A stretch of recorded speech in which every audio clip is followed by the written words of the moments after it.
Are you okay? Are you okay? Is everything okay? Or is everything okay? Everything is just dandy. Welcome to episode 66 of ThreadTalk. It's a snowy day here in Toronto. Mad snowy. We just got Snowy. like 35 centimeters. And I had to go walk in it this morning to get some eggs. At least you're not out there shoveling. That would be terrible. Thank God we live in a condo for now. I love that. Condos are great. We can admire the snow from afar. I think that's why I'm like one of the very few people that actually loves the snow. When I tell people I love snow, people are like, you're freaking weird. I think so, because we don't have to plow our driveway. Yes. We don't have to clear off a deck. Our car. Nothing. We have condo life. So snow, when we're 25th floor, so we're just looking out, looks so pretty. Yes. The other day I went to go driving and I'm like, oh yeah, looks great. And then I get down and I pull out of the parking garage. I'm like, damn, it's a foot deep down here. Yeah. 1 centimeter or 10 feet. It all looks the same from above. It's just a layer of white. Yeah. You can't really tell the depth when you're so high up. Exactly. But I'm loving it. Where are you guys in the world? Do you have snow? Or do you have hot weather? I wish I was somewhere that had hot weather. I don't. I love it here. I thrive in this weather, as I've said many times before. Hopefully this time, 2027, we'll be down south in the RV. RV life. Countdown. We'll see. Countdown. Yeah. All right. Anyways. Let's get to it. I've got 9 stories. Ooh. I have 7. Okay. Let's get into it. I'll read one. You read one. We go through back and forth. We got a couple life updates for you guys that we'll get to at the end. Hashtag there was a car flipped over in the snow. And we'll get to that at the end. Give you a little teaser for you guys to stick along. All right. Who wants to go first? I'll go first. My intro, my episode, mine go first. Go ahead, honey. Okay. Am I the asshole for choosing a cat over my marriage? Oh, damn. Oh, damn. Oh, damn. I'm a married woman expecting my first child. I've been married for 7 months now to my husband. I have 3 cats that were here when he moved in. Overall, all has been okay. The oldest cat is a female and about 14 years old. I adopted her alone 7 years ago. 6 years ago, I went through an extremely serious, life-threatening illness. I was largely alone when this happened. Most of my family/friends did not show up for me. My cat, as she was the sole cat at the time, since the other ones followed after I recovered, stayed with me by my side and was my only real companion/source of comfort through it. So yes, I love this cat very much and want her to live out a happy life. The cat has not handled my pregnancy well. I think she is stressed by the big changes. She has messed outside the litter box, began eating non-food items, started antagonizing my husband and the male cats, etc. We have tried many methods to help her: a self-cleaning litter box, cat pheromone sprays and diffusers, treats, etc. Everything the cat behaviorist recommended, but with little luck. I don't think my husband helps matters because he will physically discipline/strike her when she messes up. I don't really believe in that and keep trying the behavioral methods. Initially, my husband said he would defer to me on what to do with her because of my long existing relationship with her. I held out a lot of hope she'd improve, but no luck. Finally, I accepted that she would benefit from finding her a new home, away from the stress. I am working now to either rehome her directly with a good, calm home through the message boards and websites and contacting local non-kill shelters to try and arrange a safe surrender. I do not want to take her to the direct intake kill shelter near us because I worry at her age they will slate her for euthanasia immediately. My husband has reached the point of demanding that I just do an immediate surrender, regardless of the shelter's status. I have begged him to give me time to find a safe home. I feel like I owe her a safe home. He has threatened to take her in himself. Today he told me I care more for a cat than our baby and said I need to choose between the cat and him. I told him I can't love him if he forces that choice. The marriage will end. Am I the asshole for this? I just don't want the cat to die. Bro, if you don't divorce his ass, I swear to God, I'm so mad right now. What a selfish POS. Yeah. Oh, I'm so mad. First of all, the physical harm Right? against the cat is No, that actually makes me so angry and sad. Like So wait, he said he would defer to you, but then he didn't defer to you? right? And Like, also, like, how does you being pregnant stress your cat out? Like, do you think your cat knows that you're having a baby? Or do you think he just thinks that you've been eating some of his food? well, I don't know. Like, your habits change when you're pregnant and stuff, I guess. For a cat? What habits? I don't really know, but I'm not really questioning that part.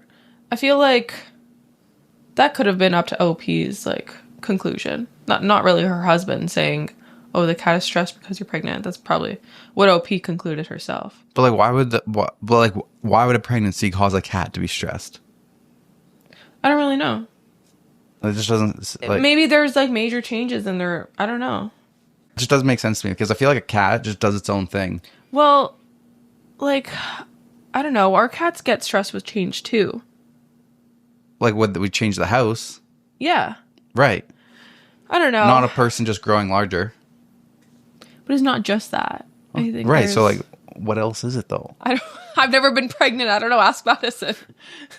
Like, what changed? Like, I don't know. I don't really know either, but I don't want to sit here and like question what she's saying about that part. Okay. So I think for someone who hates animals this much, I think it's really telling when someone, first of all, physically harms any animals. You're literally scum of the earth, worst person in the world. Like, you deserve a special place in hell. Oh, damn. And no, 100%. I don't think there's anyone worse than that, because animals to me are harmless. Not harmless. They are harmless, but they are helpless. That's what I meant to say. They're helpless. Like, they don't have a voice. They can't speak for themselves. They can't stand up for themselves. Especially a cat. Like, what is it going to do? Like, when you... Oh, this just makes me so mad. Like, I'm actually so mad about the physical harm part, because it makes me want to sob right here. I think that is really telling of what kind of person he is. And honestly, like, who's to say that he won't do that to your child? Right. When he gets upset. And, like, what's he doing when you're not home? Right? If he's doing that in front of your face, knowing how much this cat means to you, what is he doing behind your back? It makes me worried about this child that you're bringing into the world, because it sounds like he has some anger issues. He doesn't know how to control himself. What's going to happen when your baby is crying, screaming at 3 a.m.? Right. This is really concerning to me. Like, everything aside, like, with him not wanting the cat and stuff, like, I would divorce him based on his actions of the harm that he's doing. Yeah. Divorce. Like, I know it's so easy to sit here and say divorce, and you have a baby coming along, and, you know, you just started your life with this person. But I would strongly consider seeing these red flags as they are and get out while you can, because I just think that it could spread into something much bigger and more serious. Potentially. So, top comment. It isn't the change the cat is stressed about. It's your husband. He hits your cat, a defenseless tiny animal. I'd be rehoming the animal abusing piece of shit husband to a shelter. 100%. 100%. Like, don't get rid of the cat. Get rid of that husband. So OP makes quite a bit of comments. One of the comments, she says, to clarify things. 1, did this all really start with the pregnancy? Yes, my husband moved in over a year before we became pregnant, and his relationship with the cat was positive until the pregnancy.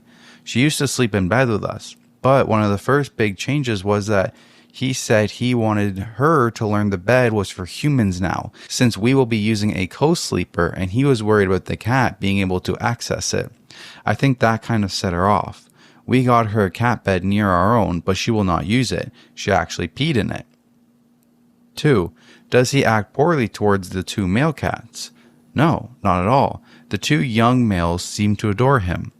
3. Does he hit the female?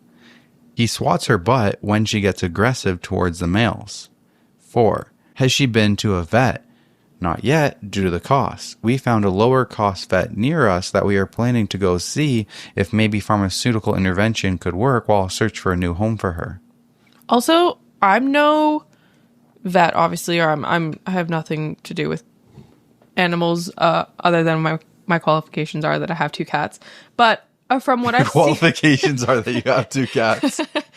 From what I've seen on TikTok, you can't really train your cats the same way you can dogs. You don't train cats. They just do what they're going to do. They don't understand the same things. Like, they don't understand patterns or like behaviors the same as dogs do, I'm pretty sure. Like, if you're yelling at them, they don't understand that. If you're hitting them, they don't understand that. Right? The first one I found interesting because I was like, well, what changes when you get pregnant? You just get a little bit bigger. I see what you mean. I see why you were saying that. No, this is before I even read the comment, because I'm just like, bro, when you're pregnant, all you do, you just get a bigger tummy. What? So it's like, what? Like, it's the same thing as like just gaining weight. Yeah. So why is that stressing a cat out? No, you're changing the cat's habit. Now the cat's not allowed to sleep on the bed. You're kicking it off the bed every night. Yeah. And he wanted to make that change? Yeah, exactly. Why does it matter if you're pregnant and the cat can't sleep at the edge of your bed? You roll over, the cat moves, like whatever. Exactly. Like, imagine we just didn't let Jack sleep on our bed anymore. He'd be heartbroken. Yeah. He'd be so mad at us. He'd be just depressed. It's his favorite thing to just lay at like, sometimes we wake up and he's down at the very bottom corner because, you know, we were moving around in our sleep. Yeah, or sometimes he's right beside my face. Exactly. Cats are the best. Like, how could you do that? I truly don't get people like this who just have that evil bone in their body. Like, truly so sad. Another comment she says, truthfully, my husband has suggested that I have probably given the cat more chances than most people would, specifically because I'm so bonded to her, because she saw me through a really rough time, and I tend to agree with him. I know I am really going through it to try to keep her here. I think I've reached the point where I get that her staying isn't good for her. She's obviously stressed and upset and spiraling. I feel like I'm harming her by keeping her here. My fear is that she won't find a good home. My husband is a very impatient person. Clearly. He's not great with long-term things. He does scream. He does throw things. He can do ragers. What? But this feels worse. It feels like he knows how much she means to me and is still choosing to say these things. Okay, I've lost respect for OP, actually, because every single one of her comments gets downvoted. And then, I'm actually so mad. And then there's another comment that says, that someone comments and says, the more she comments, the more horrified I'm getting, and I'm actually terrified for her child. Me too. Me too. Why would you want to be in a relationship with someone who's impatient? How do you think your patience is going to go with a baby? A baby. A newborn child. When people have impatience, that's with babies, that's where shaken baby syndrome comes from, is impatient people. The fact that she's sitting here and like literally saying these things, that she's not doing anything about it, she's still thinking that rehoming the cat is the solution here. No, you have to go to the root of the problem, which is your husband. That is the root of the problem. You've had your cat for 7 years, and now all of a sudden he's acting up. She's acting up. No, it's your stupid ass husband. Well, apparently she didn't have issues for the first year. Maybe he was just slowly tormenting her for the first year, and now he's just doing it so openly. Okay, here's what I think is happening. I think the husband is stressed out about the pregnancy, and the husband is taking it out on the cat. Right. I think because of this, like, I think it is connected, the pregnancy and the husband. The pregnancy and the cat being lashing out. I don't think it's the pregnancy itself. I think it's all the changes that they seem to be making around the pregnancy. Yeah. Well, that's the pregnancy. I don't think her growing a little human inside her is triggering the cat, is what I mean. No, I think it's the husband is now stressed out about all these things or whatever. Like, maybe OP is like hormonal and stuff, like, which is natural when you're pregnant. And then the husband is like getting even more impatient and stressed. Yeah. And then he's taking it out on the cat. Yeah, like, I just don't think that he is built for situations that until... Not with his impatientness and his raging ragers. Yeah. Okay, so there is an update. It comes like 5-ish months later.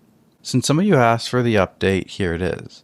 My husband and I were still arguing up until a few days after I made the original post. I had an emergency C-section. The surgery resulted in massive bleeding that required a lot to resolve. After that, almost losing me, my husband softened a lot towards me, and he and I had a serious conversation about the cat.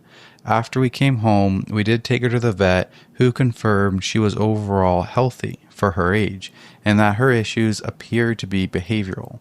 My husband agreed not to touch her and let me handle her discipline. At first, she was still very aggressive towards the male cats, as she drew blood on one of them. But as we settled in with the baby, she seemed to improve. She genuinely seemed to love the baby, and they were like best friends. This happened in May. I'd say by June, she was really calmed down and the family was okay. Sadly, she passed away earlier this month.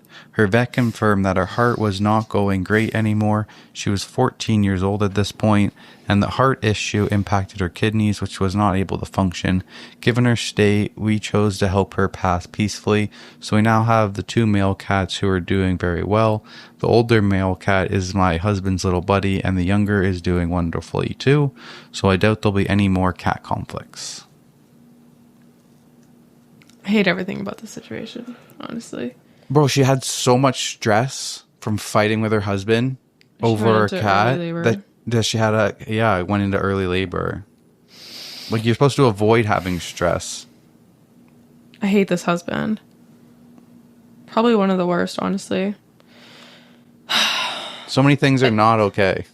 Yeah. It's such a coincidence that as soon as your husband stops hitting your cat, the cat gets better. Like, maybe it's not a coincidence. Maybe we need to bring Sherlock Holmes in and investigate this. You're so silly. Thank you. I didn't like the thing was okay with this story at all. Anyways, is that all? Yeah. Okay. Over to you. Teresa. Excuses. When was the last time you needed to go to the doctor, but you pushed it off? I'm currently doing that, actually. It's been close to 2 years since I've been to my family doctor. Are you using the excuse that you're too busy? Quite literally, yes. That'll heal on its own? Yes. Or maybe you just don't know what doctor to go to. That too. I think we've all been there, and finding a doctor and booking an appointment can be a daunting task. But thanks to ZocDoc, there's no reason for you to delay any longer. They make it so easy to find the right doctor for you. ZocDoc is a free app and website where you can search and compare in-network, high-quality doctors and click to instantly book an appointment. There are more than 100,000 doctors on this app that are across all specialties. If you need a new family doctor, maybe a new dentist, maybe a new eye doctor, ZocDoc has it all. From mental health to dental health, ZocDoc's going to get you covered. You can also make appointments within 24 to 72 hours. You may even be able to score same-day appointments. The great thing about ZocDoc is you can filter through doctors and make sure that they're going to be able to take your insurance, see the times that they have available, and the ones that are right nearby you. When we will be doing RV life throughout the United States, I know ZocDoc will have us covered wherever we are. So stop putting off those doctor's appointments and go to ZocDoc.com/ThreadTalk to find and instantly book a top-rated doctor. That's ZocDoc.com/ThreadTalk. ZocDoc.com/ThreadTalk. Thanks for ZocDoc supporting the show. If you guys want to help support ThreadTalk, check out ZocDoc.com and use our link. It'll be down in the description below. Now, back to the stories. This one's from True Off My Chest. My partner left me, so I told everyone he doesn't have cancer. My partner told me when we first got together that he has cancer, and if his operation doesn't go well, it could be terminal. He said his treatments have also made him infertile, so imagine our shock and joy when we found out I was expecting at the start of 2024. We now have a beautiful 5-month-old daughter who is perfectly healthy and thriving, and he is in remission. My pregnancy was difficult and lonely because all of the intense treatments he went through while waiting for his operation. I did a lot of my own, knowing he desperately needed this to have the best chance possible of shrinking his tumor before having it removed so we can have a long, happy life together as a family. He is currently living with his mom. It says ma'am in the entire story. Say it. I can't say ma'am. Say it. I can't say ma'am. Say it. He is currently with his mom while living. It's just like, okay. He is currently living with his mom while he's in recovery so that it takes the pressure off me caring for both him and our baby until he is well enough to move into our home with us. He still comes to our house and we go to his mom's all the time so our baby isn't missing him, and on Wednesdays he has his daddy-daughter days where it is just the two of them to make sure they are bonding well, and he has a practice until he is well enough to care for her at home full time and give me a break too. Last week we had an attempted break-in at the house. I asked him to come and stay here while I waited for the locks to be changed because I'm scared, but he wouldn't. I was talking to his mom too, who slipped up, telling me he wasn't home. Long story short, this is Reddit. I'm sure you could see where this is going. We argued for over 24 hours before my suspicions became too much and I went to Facebook. It took me less than an hour to find the first two women. During my pregnancy, I was suspicious of a lot of things and put it all down to my hormones, as he would continuously tell me that I'm paranoid and hurting him when I ask. One thing my paranoia just wouldn't let up about was his cancer and his treatments. I asked his mom about it, who told me he doesn't have cancer, but he is having treatments. He has an autoimmune disease, which he receives transfusions for. Very serious, but nowhere near terminal and no operations required. She also informed me he was in rehab, not hospital. He was addicted to cocaine and was trying to recover for me and our baby. I never mentioned to him that I knew. I assumed it was the embarrassment of wanting to get clean without me knowing so he could be a good partner and dad. I was so proud of him for getting that help that I never spoke about it. With his autoimmune disease, his mom explained how brutal it has been for him and that he did have chemo a few years back, so maybe that's why he's confused, quote unquote. Pregnancy brain is a real thing, and maybe I'm just too blindly in love because I accepted this and never questioned it again. After discovering the first two women, I sent my partner a message telling him to let his girlfriend know I'm asking after her and not to bother coming home anymore. I've had the locks changed from the break-in so he can't get in. He panicked and started begging me to answer the phone and let him come see me so he could explain everything.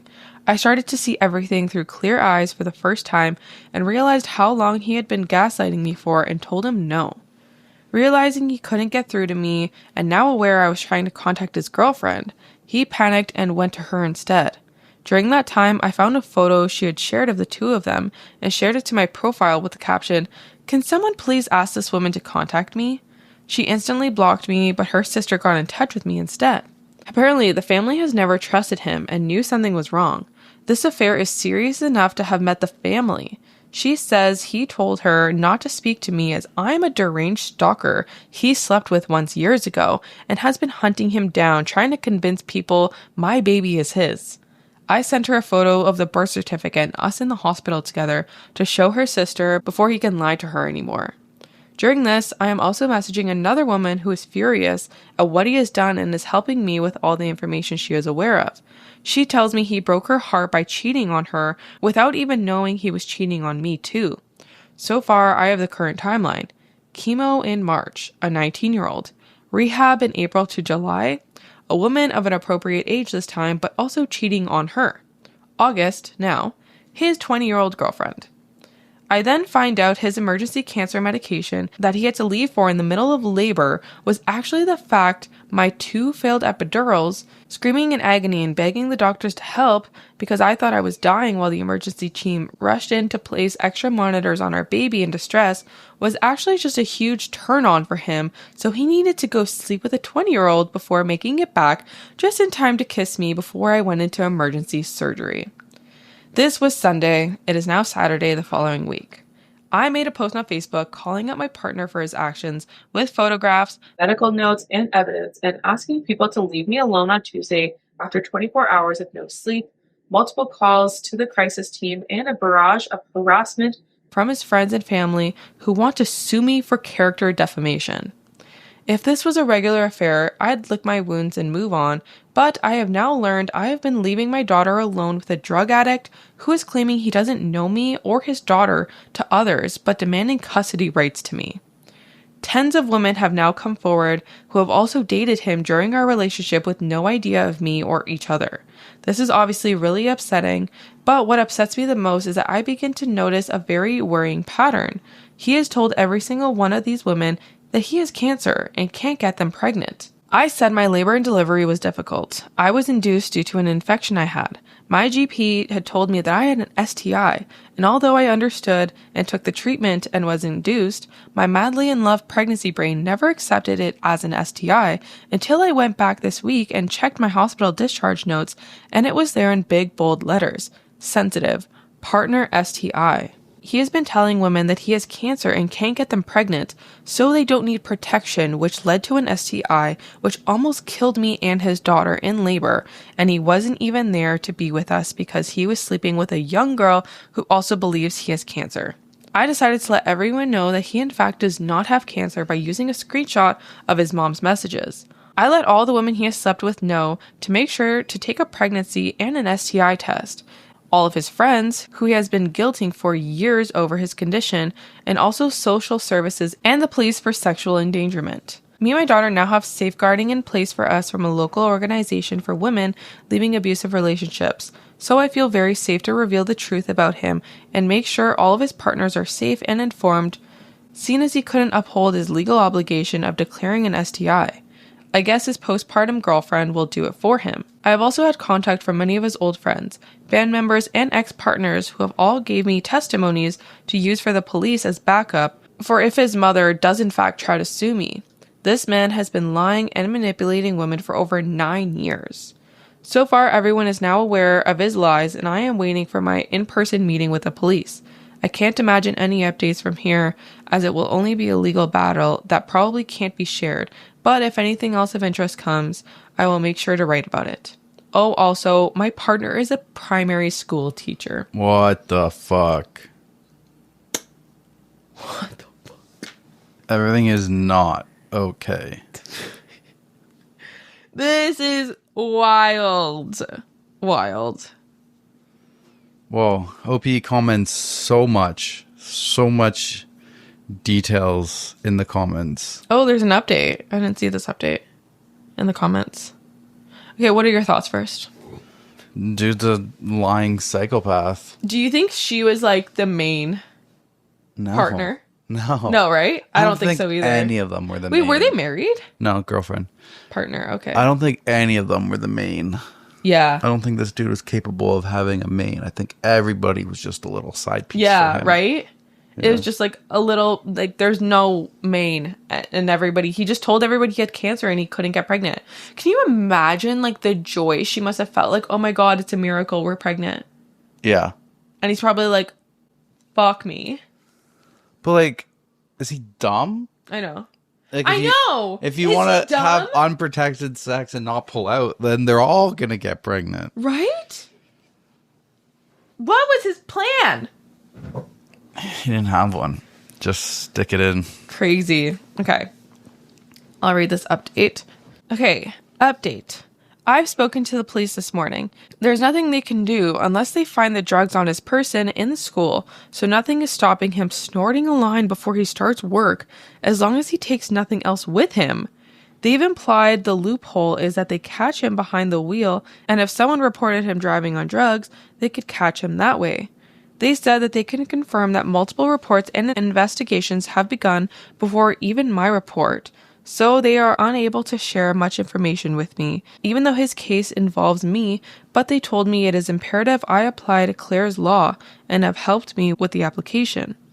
It can take up to 10 days from my in-person meeting to provide my documents, and then it could take several weeks for the information to be shared with me. Knowing what I do already, I feel sick that they have told me how important it is for me to make this application. I can't believe in a few weeks he's going to discuss me even further when I receive his police records. My only silver lining is that once I have the police reports on top of my medical reports, he doesn't stand a chance in family court, and me and my girl will be free to restart our lives together.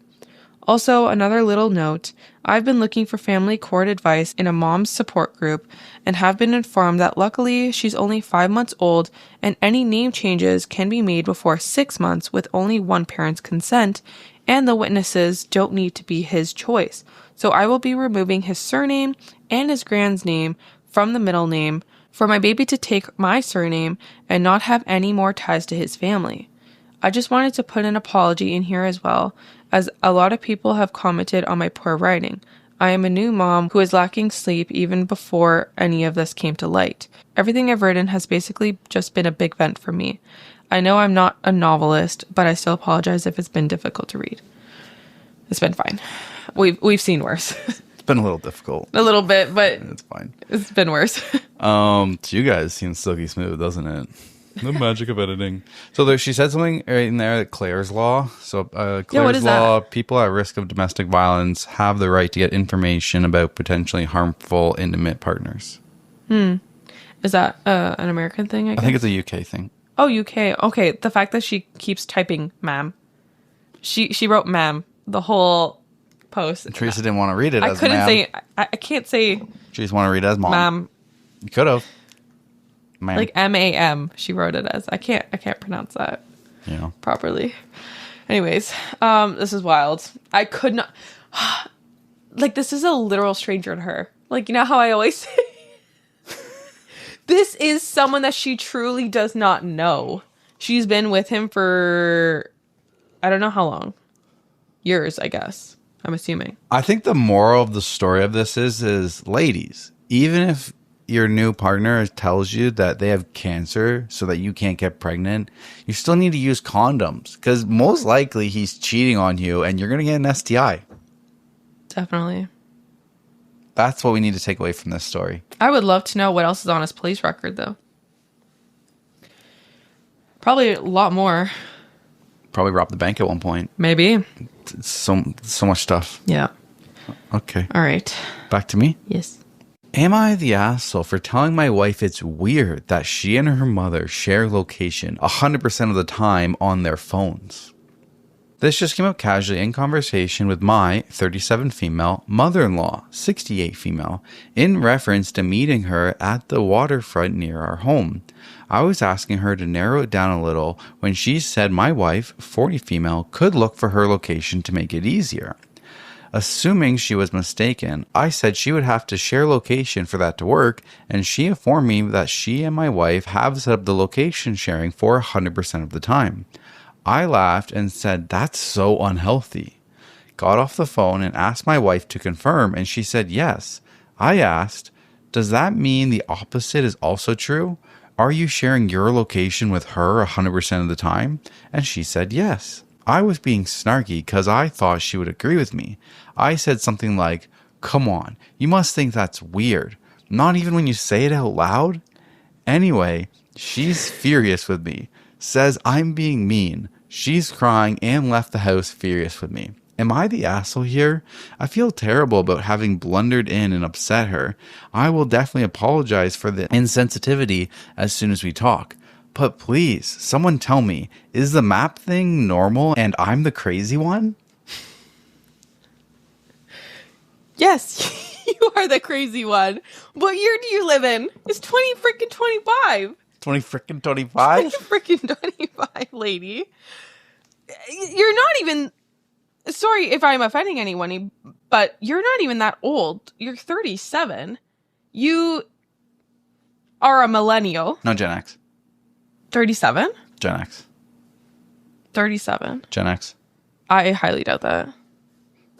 We'll be right back. 2 seconds later. Millennial. Fuck. Teresa was right, guys. I'm right. As usual. Gen X would be 45 to 60. My bad. You're a millennial and you don't know that people share. She's an early millennial. Not a late millennial. Oh, now she's an early millennial? Not a late millennial. I think you're saying that backwards. No. Early would be the first people to be millennials. What did you say, or Gen X? 45 to 60. 45, she's 37. So 37 to 45 are early millennials. And 36 to whatever millennials end at. Did you just make that up? Like me, like 30. You just made that would up. be a late millennial. Sure, buddy. Okay, anyways. It makes sense if you think about it. My point is, I hope I'm not offending anybody, but I just feel like you should know a little bit more about, like, stuff that's going on these days with in terms of like She's obviously not iPhone friendly. She's not a techie person. Don't hate on her because she's not a techie person. okay, fine, but she's being hateful towards her partner. Yeah, she's gonna and judging her. Judging her hard. About you share mommy's girl, you share your location with your mommy 24/7, 100% of the time. Like, okay, it would be fine if you maybe didn't understand that at first. But you don't need to be mean about it and make her cry. Right? Like, what did you say? What did you say? She said she was snarky. Like, bro, you were mad snarky mean. if she cried and left the house. I would love to know what she said because, yeah, I'm going to assume you're an asshole. From what you said. Obviously, you're not going to say it here because you know you're wrong. But you made her cry. So, yeah, I'm going to go with asshole. I think I personally love the location sharing. I love it. I have like 10 people's locations. Yeah. Like, when did we ever add ours? First year of dating, easily. How did that come about? I don't even know. I was just so in love with but you. But it wasn't I was even just like track me. It wasn't even like a topic of like, I don't know. There wasn't a talk of like, oh, we shouldn't do that. Yeah. I don't trust you. Yeah, exactly. Like, it was like, too early. Take my location. We just like didn't care. I don't know. It's just like, that's a great idea. We should totally do that. Yeah. I feel like that is a good relationship test. I agree. Like, I feel like if you are in a committed relationship with somebody, long-term, marriage, fiance, whatever, and you guys both have iPhones, absolutely, you guys should be sharing the locations with each other 100%. And it's not because of like, oh, I want to know where my partner's going. No, it's the act of convenience and the safety. It's like when you're driving home, you know, I can check in on you. I don't need to be like, you know, texting you and you're on the phone. Like, I can just check in on you and like, oh, well, she hasn't moved from the same location in 30 minutes. Like, I can call, be like, oh, are you okay? Did you get in an accident? Like, you can see safety information. So that's why I think it is great to have. And I think it's telling that if you're like 2 years into your relationship and your partner doesn't want to share locations, that's a red flag to me. I agree. Like, why do you not want me to see where you're going? Like, are you cheating on me? Like, I understand there's the privacy aspect for it, but when you want to be a team, when you want to be a partnership, you are giving up some of that privacy. You are joining your privacy together like a rock solid team. So I do agree with that, honestly. And those are just our POVs. Obviously, some people don't do that. That's like, fine. Yeah. Like I've got my second cousin. I got Lila. We got each other's location. I got Marcus. I've had Marcus. And Marcus was like, dude, why do you want my location? I'm like, dude, I just want to know that like when we're hanging out and stuff like that, I just want to see your ETA. He's like, why do we have to leave it all the time? I'm like, dude, I'm not going to like track you. I don't care if you're at work. I don't care if you're at home. I don't care also, if you went on vacation. Hide? Like, I don't, yeah. What's the big deal? I don't get it. Like if you're an actively, you know, criminal person, I wouldn't want to share you shouldn't share your location with me. But if you're just regular Joe Schmo, regular person, I just want to see the tracking. But it's like, dude, you're coming over. I can just see your ETA. I can come down the bottom of my condo when you get here. That kind of stuff. And it's been really useful. I had to convince Madison to like share a location with her. Mm-hmm. And then we went to hang out with her one time and she's like trying to describe where she'll be at like the airport. I'm like, bro, don't worry about it. I will find you. She's like, what do you mean? I will look at your location and see your exact, like, I'll see what corner of the parking lot you're in. You don't need to tell me which building you're nearby, what the tree looks like. I got you. We're just going to go until I'm on top of your dot. Don't worry about it. So it's so convenient for me. It is convenient, yeah. I love it. So there's an update. But top comment. You're the asshole. Quoting, I laughed and said that it's so unhealthy. Only if you let it be. My mom and I share each other's location 100% of the time. It's never been a problem. We usually just use it if we can't reach one another. Otherwise, neither of us really care to check because we're not that interesting, LOL. Exactly. Right? Exactly. Like if I call my mom and she doesn't pick up, I check her location. Maybe she's driving. Yeah. Maybe she's not home. It's just exactly like an act of, I don't know, convenience. It's convenience for me. That's all what it is. Yeah. Like usually if I'm like, people are just so secretive. Like, yeah, why? like, it's not that serious, bro. Like, you're really not that important. Like, right? I don't know. I just feel like people think too highly of themselves and like, Relax. Like, I'm not going to track you all the time. And like when I'm like meeting up with somebody who doesn't share my location all the time, and I'm like, yeah, like I'm 15 minutes out, I'll share my location like for an hour or whatever. Yeah. Like I'm so quick to share my location when I'm meeting up with somebody because like I want them to know where I'm at. I hate when someone's like, oh, I'm just around the corner, and then you go out and you're waiting out by the door, and just around the corner is 20 minutes away. It's like, no, like I'm location tracking so convenient for me. Yeah. So update.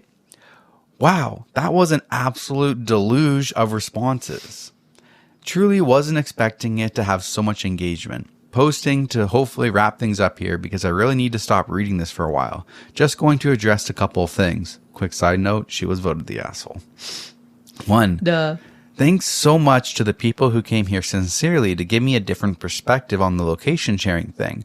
My takeaway from lots of people giving their input is that 24/7 sharing is much more passive activity, whereas I think my experience of using things like dropping a pin or sharing an Uber ride, I think my perception of it is more like an active thing. I get there is a range of perspectives and comfort levels on this. I clearly need to make a bit more space for that. You know what I'm surprised? I'm surprised that her, was it wife or partner? Wife. Her wife, like, didn't want to share locations with her. Like, she shares it with her mom. Yeah. But she didn't want her wife's location. Yeah. That's an interesting thing. Like, she's never mentioned, like, hey, we should, like, share location. Check out what I learned today. Check out this new feature how that has came this out. not come up before? Right? That's what I was wondering. Probably because wife knows OP super defensive about it. Maybe she's brought it up before and just got rejected, shut right down. That's the stupidest thing I've ever heard of. Yeah, maybe. Number 2, I am a woman. Despite me including this in the OP, lots of people did miss the fact that my wife and I are a queer relationship. Really, no offense taken. It's an easy mistake to make when reading through these quickly. Wanted to highlight it so hopefully anyone who visits this subsequently doesn't get into a whole, I don't get it because I'm a man conversation. 3, I behaved in a shitty way to my wife. I thought I was clear on the fact that I knew I was an asshole for my response / attitude / how I said it, but I obviously didn't do a great job of that. My focus was more on the location thing, and I definitely saw that my take was definitely in the minority about location sharing. 4, lots of people ask follow-up questions about my wife and mother-in-law and people's health backstories with a lot of further questions about their relationship, my relationship with parents, etc. I've responded to questions about my own relationship with my mom a few places in the thread, but I really get the ick at the prospect of adding more personal info about them. 5, everyone's saying, what if something happens? What if she gets in a car accident? What if all of the worst possible things? I'd respectfully ask you to all stop it. I've gotten the point you're making, but please stop making me visualize the worst possible things happening to the best person I know. No, but seriously. No, but like what if actually, those bad that is the things whole happen? point. That's the whole point, tracking location. You posted to gain perspective of other people's, this is what they're saying can happen. This is why we are defending the sharing location. Please, I've read enough. Stop the comments. Can't handle it. 6, last but not least, I've already apologized on the phone when I posted this. When my wife came home, I apologized again in person, and she was gracious enough to accept my apology. A little later, I told her about this post and told her the internet decided that I suck, and she's right, so that gave us something else to giggle about. Thanks, everyone. Good. I have a serious question, though, that we didn't get an answer to. Did they start sharing locations with each other? Probably not. I need to know. Probably not. Doesn't sound like it. Doesn't sound like they are a poster. All right. Me? Am I the asshole for wanting to use the hall pass my wife gave me 5 years ago when she cheated on me? My wife, 35 female, and I, 35 male, have been married for 10 years. We have 2 children, 9 female and 7 male. 5 years ago, I found out that my wife had an affair. I felt crushed and numb because I loved my wife a lot. Her affair partner told me about it when my wife called it off.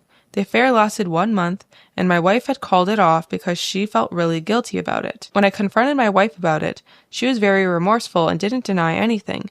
She said she'd do anything, follow any reconciliation steps I asked, and just begged to not break up her family. I asked her why she cheated, and she gave no excuses, and she just said it was for the thrill. My first reaction was to divorce, but after sitting on it for a week, I decided to just stick it out for our family and because I still love my wife.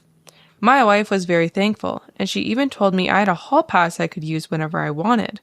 Over the next year or so, my wife followed the reconciliation steps, which included therapy, getting sober, quitting her job, and a bunch of other things. I have forgiven my wife, but I could never forget it. I would occasionally just replay it in my mind, my wife cheating on me, and that would hurt a lot. Fast forward to today, and my family is doing great. However, I have struck a friendship with Melissa, 32 female, who I met at a bookstore. We have common interests in books for existentialism, metaphysics, and similar books. I don't know how, but when we met, we just clicked. We initially met every week at the bookstore to just discuss books and life, but we started talking more about our personal life, and we started going to coffee dates and brunches. One more thing we had in common was that Melissa, too, was married to her husband who had cheated on her many years ago. It's been almost a year since I met her, and Melissa has made it upfront that she has very strong feelings for me, and that she has never had these feelings for anyone else in her life. I, too, have a lot of feelings for her, but I feel guilty about it, so I haven't told her about them yet. I haven't crossed any physical boundaries, and I don't intend to. We only hug and hold hands. But I do want to explore more of an emotional connection with her, because I've never felt like this ever. I remember that my wife gave me a hall pass 5 years ago when she cheated on me. Would I be the asshole to use that hall pass to explore the emotional connection I have with Melissa? Are you okay, bro? Are you okay? That's not a hall pass. A hall pass is like, I'm going to a hotel. Strictly sex. I'm going to a bar, like the hotel bar, to like pick someone up and just go have sex. That's a hall pass. You're having an emotional affair. Yes. And you're doing it because you think it's okay because your wife cheated on you in the past and you've never forgotten about it. So you've forgiven her, but you've just didn't want to break up your family. So you never actually forgave her. You just didn't want to leave your circle of comfort.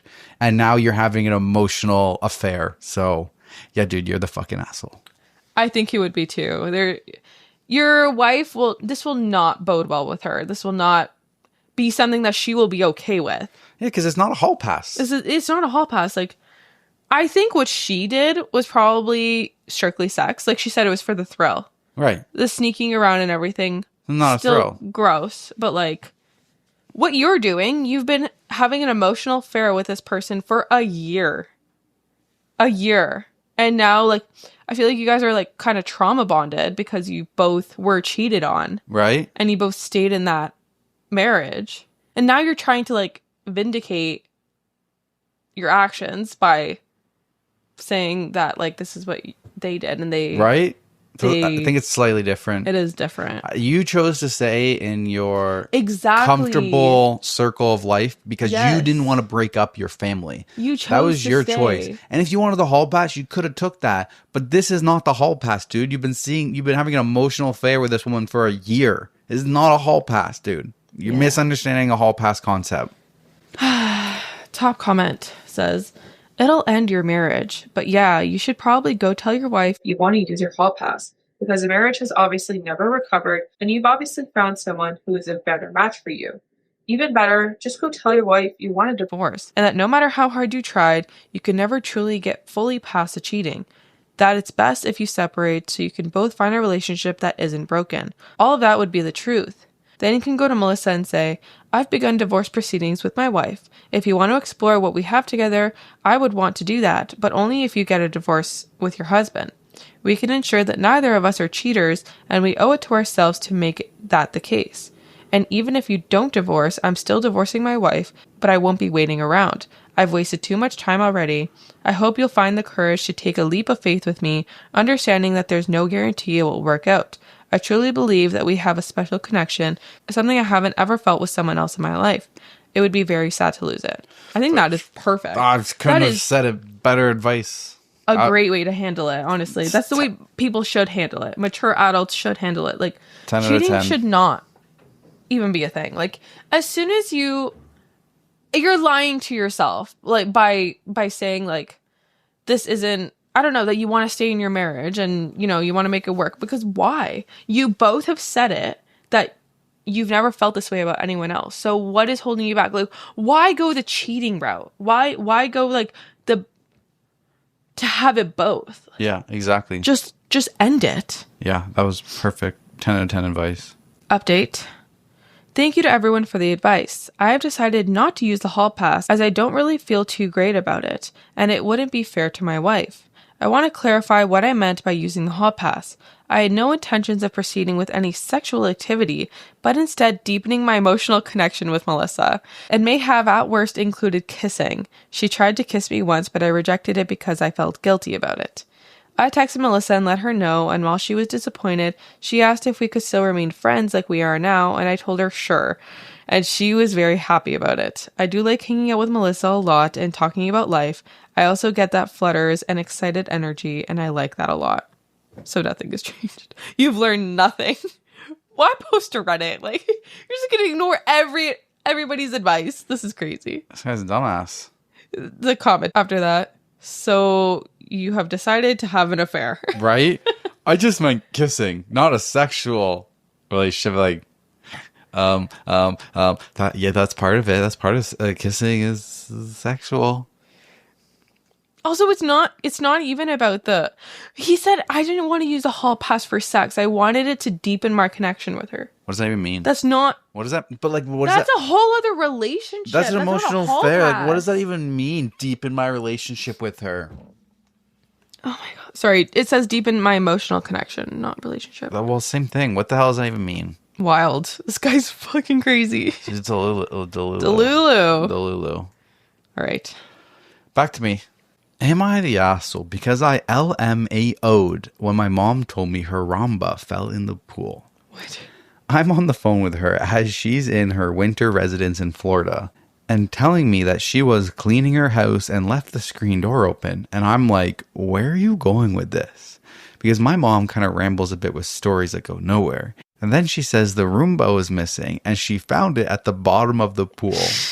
That completely caught me off guard, and I'm howling with laughter. And my mom was like, it's not funny. That's a $400 machine. And somehow that made it even funnier. And she's not making it easy for me because she's describing that apparently it didn't die right away. And for a minute, the little brush things were still going around like it was trying to dog paddle on its way out of there. So my mom is angry that the Roomba wasn't built with some sort of safety device in case it falls into water, like flotation bags that are supposed to pop out of it like Chitty Chitty Bang Bang or something. And at this point, I'm in literal tears and laughing so hard. So mom's angry, the Roomba is dead, and I'm probably not invited to Easter dinner. She's probably like just overwhelmed with like I don't know. I get in those moods too where I'm like actually like genuinely upset about something, and then like someone else makes a joke at it. Then I'm like, why are you? Yeah, you. I'm like why are you laughing? Like this is serious. So I can see where she's coming from, but also like no, you're not an asshole for laughing. I feel like you're both warranted. I don't know. That's why you should buy the ones that have the edge senses when there's a drop and won't go over it. You think ours would do that? Ours has that. It senses walls and stuff, but it doesn't sense. It can sense stairs. Oh, really? Like a stairs drop off. It doesn't. Oh, we've never tested that. It's not to roll down your stairs. We've never tested that because we don't have. We don't have stairs. We're a condo, but it would. It said in the description. Top comment: not the asshole. Let her be angry and send a condolence note for the dead Roomba. Then buy a new Roomba for Easter, saying it has been resurrected in the name of Jesus. It's seen the light. I feel like if she's still mad about it, like days later, she shouldn't be, because it's like kind of something to laugh about. I guess in the moment when you're like flustered and everything, your emotions are high. Like, yeah, like I can see that being like annoying. Like, why the fuck are you laughing? I'm mad. I would be a little pissed if something that was expensive and not waterproof fell in my pool. No, definitely. I'd be cheesed. Definitely. But like, if you do this joke like days later, she doesn't laugh, then I would be like, okay, mom, it's a joke. Like, let's relax. It's also been days. Yeah. Time to move on. Yeah, that's what I mean. OP replied to that comment and said, that's a good idea. I could send flowers with a little Hallmark card that they make for people who lost a beloved pet or something. I'm going to get to work on that. Nice. Rest in peace, Roomba. Jokes. All right, back to you. Okay. This one's going to trigger me. My husband doesn't see how his work wife is trying to destroy our marriage. I, 31 female, am at my wit's end with my husband's 32 male coworker Sarah, 30 female, and his complete inability to see what's happening. I'm not usually one for Reddit, but I need to know if I'm going crazy here. Where do I even start? 3 years ago, my husband Mark started working with Sarah. At first, I tried to be welcoming. I invited her to barbecues, included her in our group outings, and genuinely tried to be friendly. Big mistake. She spent the entire time making backhanded comments about everything from my career. Quote, "Oh, you're just a yoga instructor? How peaceful." To my cooking. Quote, "I guess not everyone can master basic seasonings." That's a diss. That is crazy to say to somebody. Be like, why are you in my house? Oh my God, immediately gone. Exiled. The real problem is that Mark thinks she's just being funny. Last month, she literally threw away the anniversary mug I gave him because, quote, "it clashed with the office aesthetic." When I got upset, Mark said I was being too sensitive and that Sarah just has high standards for office decor. It was a mug with our wedding photo on it. Some greatest hits from Sarah. She scheduled a mandatory work dinner on our anniversary. She convinced Mark not to take her promotion because it would mean working with a different team. She posts daily photos of them together with hashtags like #workpowercouple and #workspouse. She tells everyone at their office that she takes better care of him than I do. That would set me off. She changed his coffee order and now tells everyone she trained him right.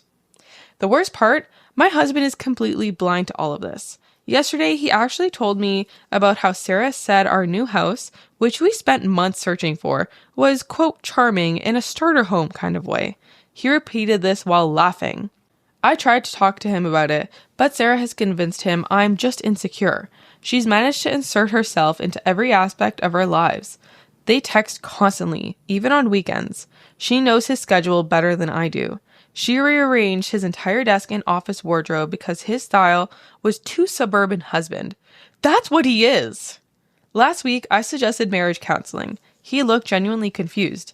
He, of course, went and talked to Sarah about it, and I found out from another coworker that she's been telling people that Mark and I are going through a rough patch, and that she's just trying to be a good friend by giving him someone to talk to. We weren't going through anything until she started this nonsense. The breaking point?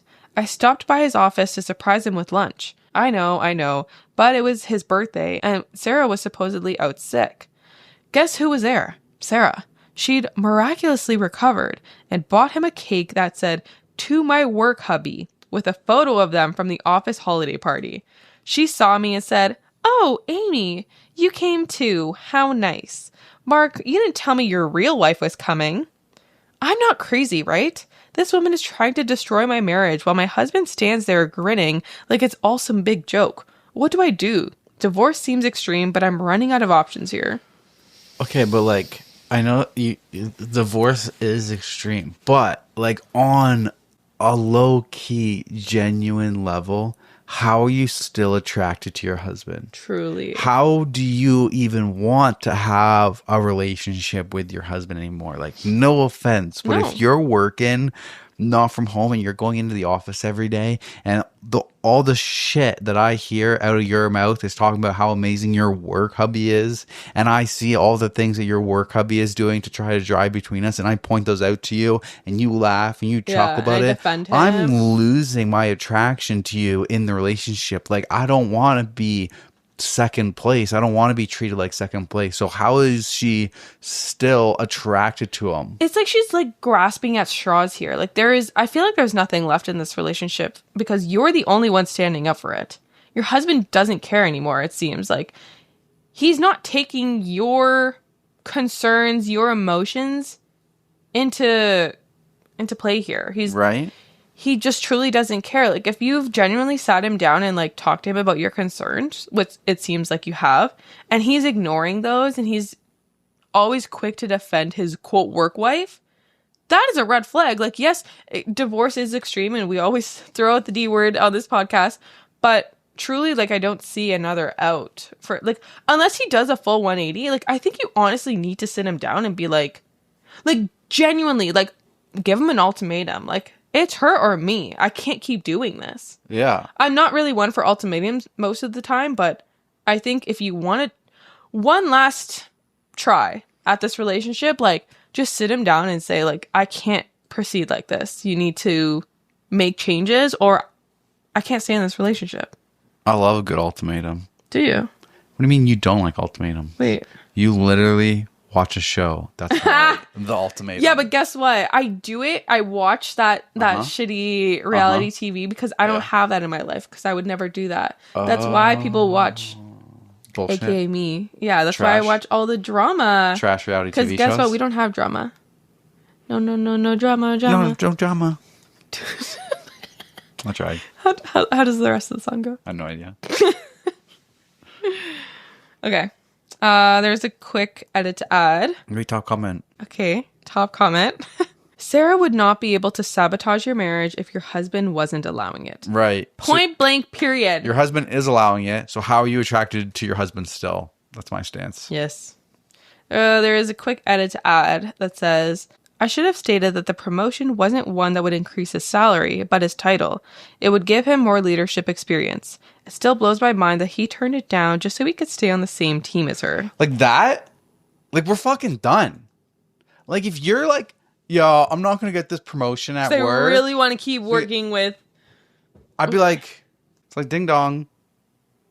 Are you dumb? Why are you turning down a promotion? Ding dong. The Wicked Witch is dead. What? Isn't that from Wizard of Oz? I don't think it was ding dong. No? The fuck? Is it not? I don't know. I didn't pay attention during that movie. No. Yeah. Ding dong, the Wicked Witch is dead. It wasn't in Wicked. It was in the original. What's it called? The Wizard of Oz? Wizard of Oz. Yeah, I watched that when I was like 6. Brother. You don't memorize that movie? I don't memorize movies, no. Okay, there's another edit to add. I should have told the mug story in its entirety. She, quote, accidentally broke the mug. I noticed it was gone when I was visiting him one day, and I asked him about it. He said she accidentally knocked it over, and then later he repeated a joke she made about how it didn't fit with the office aesthetic. I'm going to accidentally knock her over. Knock her over the canyon. The canyon? To the bottom below. Splash. Goodbye. Or is it splat? Splish splash. I was taking a bath. No, more like she fell off the bridge and then splat. Bottom. Jesus. You're morbid. Okay. Back to me? Divorce is us. Yes. Yeah. And I don't even do like divorce because of like, I don't know. Like my divorce for this one is like, I'm not even attracted to you anymore. Yeah. You gross. Disgusting. You disgust me. Disgust me. Okay.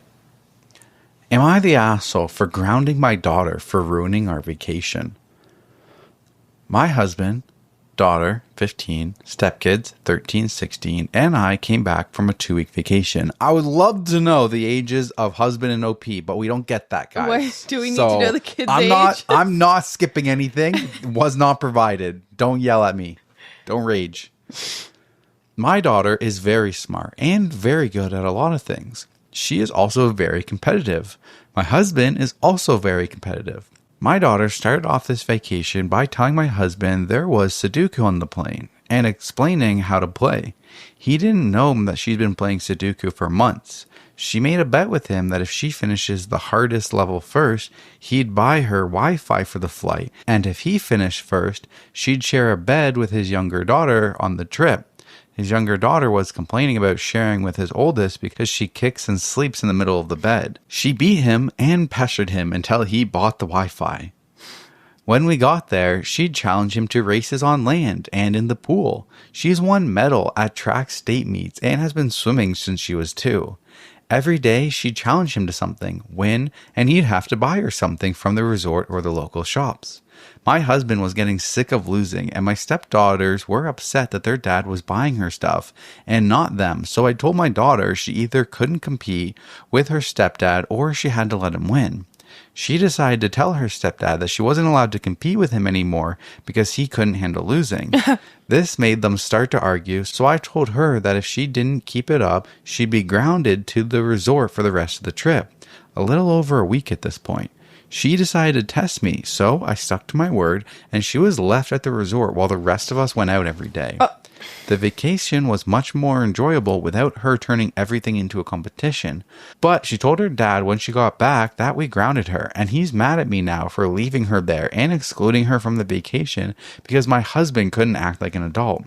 I told him my daughter was warned to stop, but she decided to test me, and now he's forcing her to stick to the custody schedule. Technically, I have her every other weekend, but he was letting her go back and forth whenever she wanted. And he's also threatening to go to court for child support and back pay. Am I the asshole for grounding her for ruining the vacation? Yeah. Oh my God. Are these parents 12? Are you a child? Like, your child is more mature than you guys. This is crazy. Yeah. Your husband is a little bitch. Your new husband. Why? Why is he the little bitch? It sounds like he's upset that he keeps losing. Okay. But he keeps saying yes. That's what I mean. He can't say no. He can't say, hey, yes, I'll have a competition with you. No problem. We can see who's faster. That's what I mean. He's a little bitch. But then when the daughter goes, if I win, I get this. And he says, no, I don't agree to that. We can have this competition, but I'm not buying you anything when I lose. You're the adult. You don't have to agree. You don't have to agree to a 15-year-old. Is it 15? I think the competition is a great thing. I think it's a cool way for them to bond. You know, he's interacting with her. She's not completely ignoring his ugly face. You know, because stepdads, you know, just like nobody likes the step-parents, right? You know, so she's not ignoring him. She's actually engaging with him. That's a take that as a win. But when she gets a little bit much, like, hey, okay, you've won enough. I'm not buying you anything else. It was fun at the beginning, but I think you're going to beat me on this one. You as an adult, it's time to you set the rules. Put your adult pants on. You set the rules. You don't just everything that she wants you to do it. You set the rules. But I think it's kind of bullshit where you tell your daughter that if you want to have a competition with him, that you need to let him win. No, that is so bullshit. Tell your husband to stop like, and then like, I don't know, because like also like if you're him and like if you're okay with what the prize for her is when you lose, if you're okay with that, then why can't he keep having those competitions? Because he's a little bitch. That's why. But was he a little bitch, or was the mom the little bitch? But what? They both suck. My husband is getting sick of losing. My stepdaughter and the stepdaughters are upset they're bad at buying him stuff. He can't. So he can't even be an adult and say no. I can't keep buying you stuff. Like yes, we can still like exactly what you said. Yeah. He doesn't need to give in to her. Right. There's nothing wrong with having the competitions. I'm all down for the competitions. Just set the expectations a little differently. Yeah. A little more reasonable. So this was voted the asshole. How do you take your kid on vacation and then just ground them to the resort? Well, you leave with new family, basically. You just leave with new family to do the excursions for the day and just leave at the resort. People just like truly don't realize that like kids grow up to be adults. Right? Like they will remember this.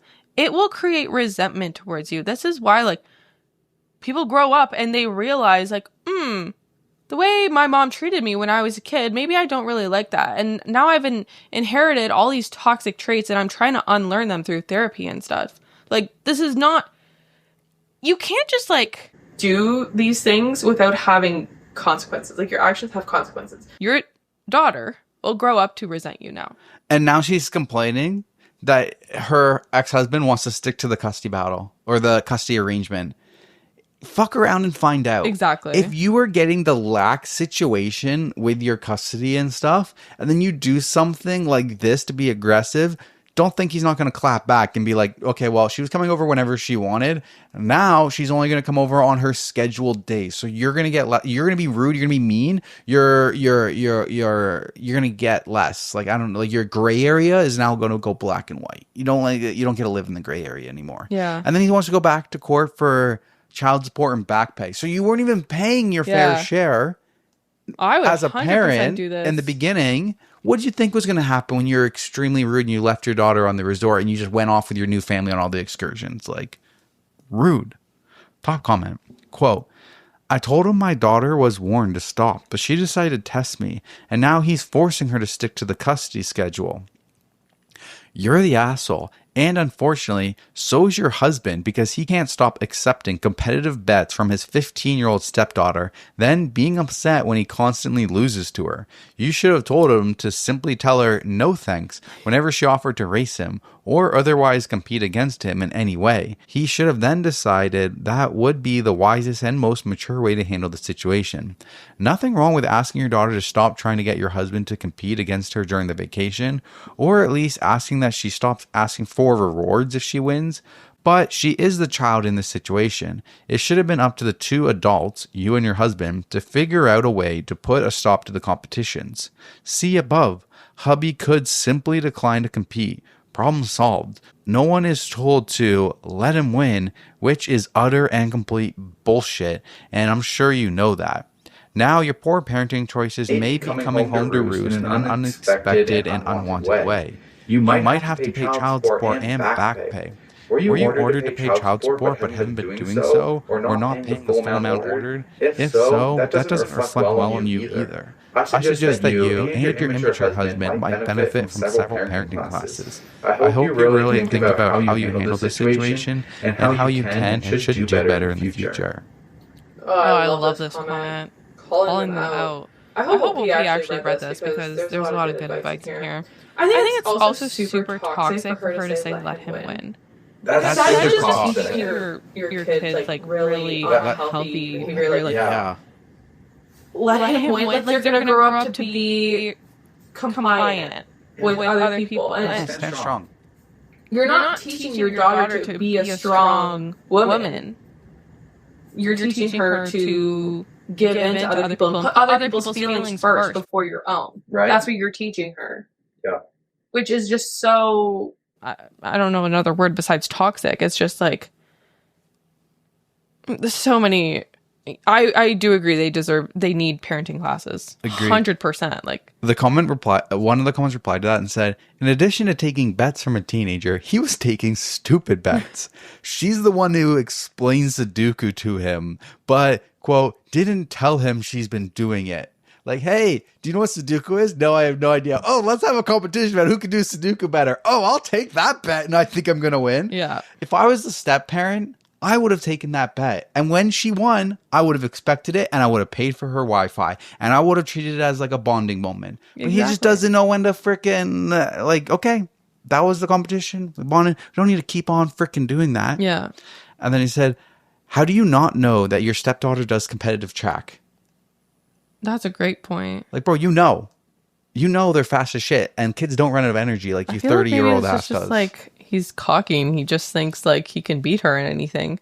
The next comment says, there's an interesting phenomenon where apparently there's a lot of men who believe they can beat women at any physical contest. That's exactly what I was thinking. I didn't want to be like, okay, he's a misogynist, but... Regular ass dudes who claim that they could beat Serena Williams at tennis. Stuff like that.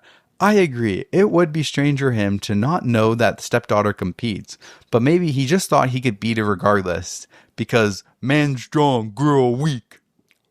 I was going to say it, but I didn't want to go on my rant again about toxic masculinity and all of this shit. But I truly think like men are just like, they think that they can beat women at anything. Like, I don't know. So I think he probably wanted redemption with all these competitions. And he was like, fuck. Just kept thinking he was going to win. Keep losing. Yeah.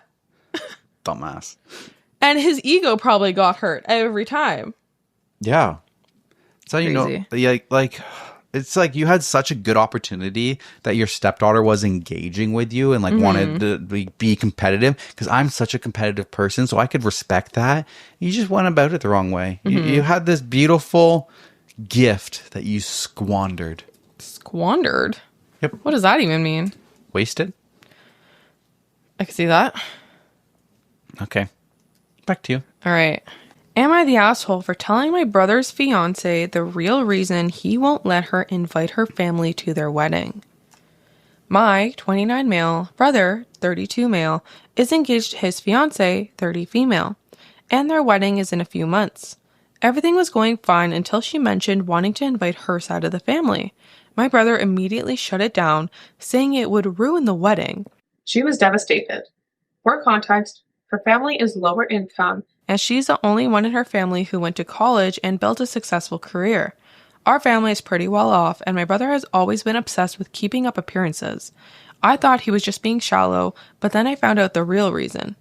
A few weeks ago, at a family gathering, I overheard my brother talking to our parents. He admitted he doesn't want her family at the wedding because, quote, they're embarrassing, and they look like they came from a trailer park.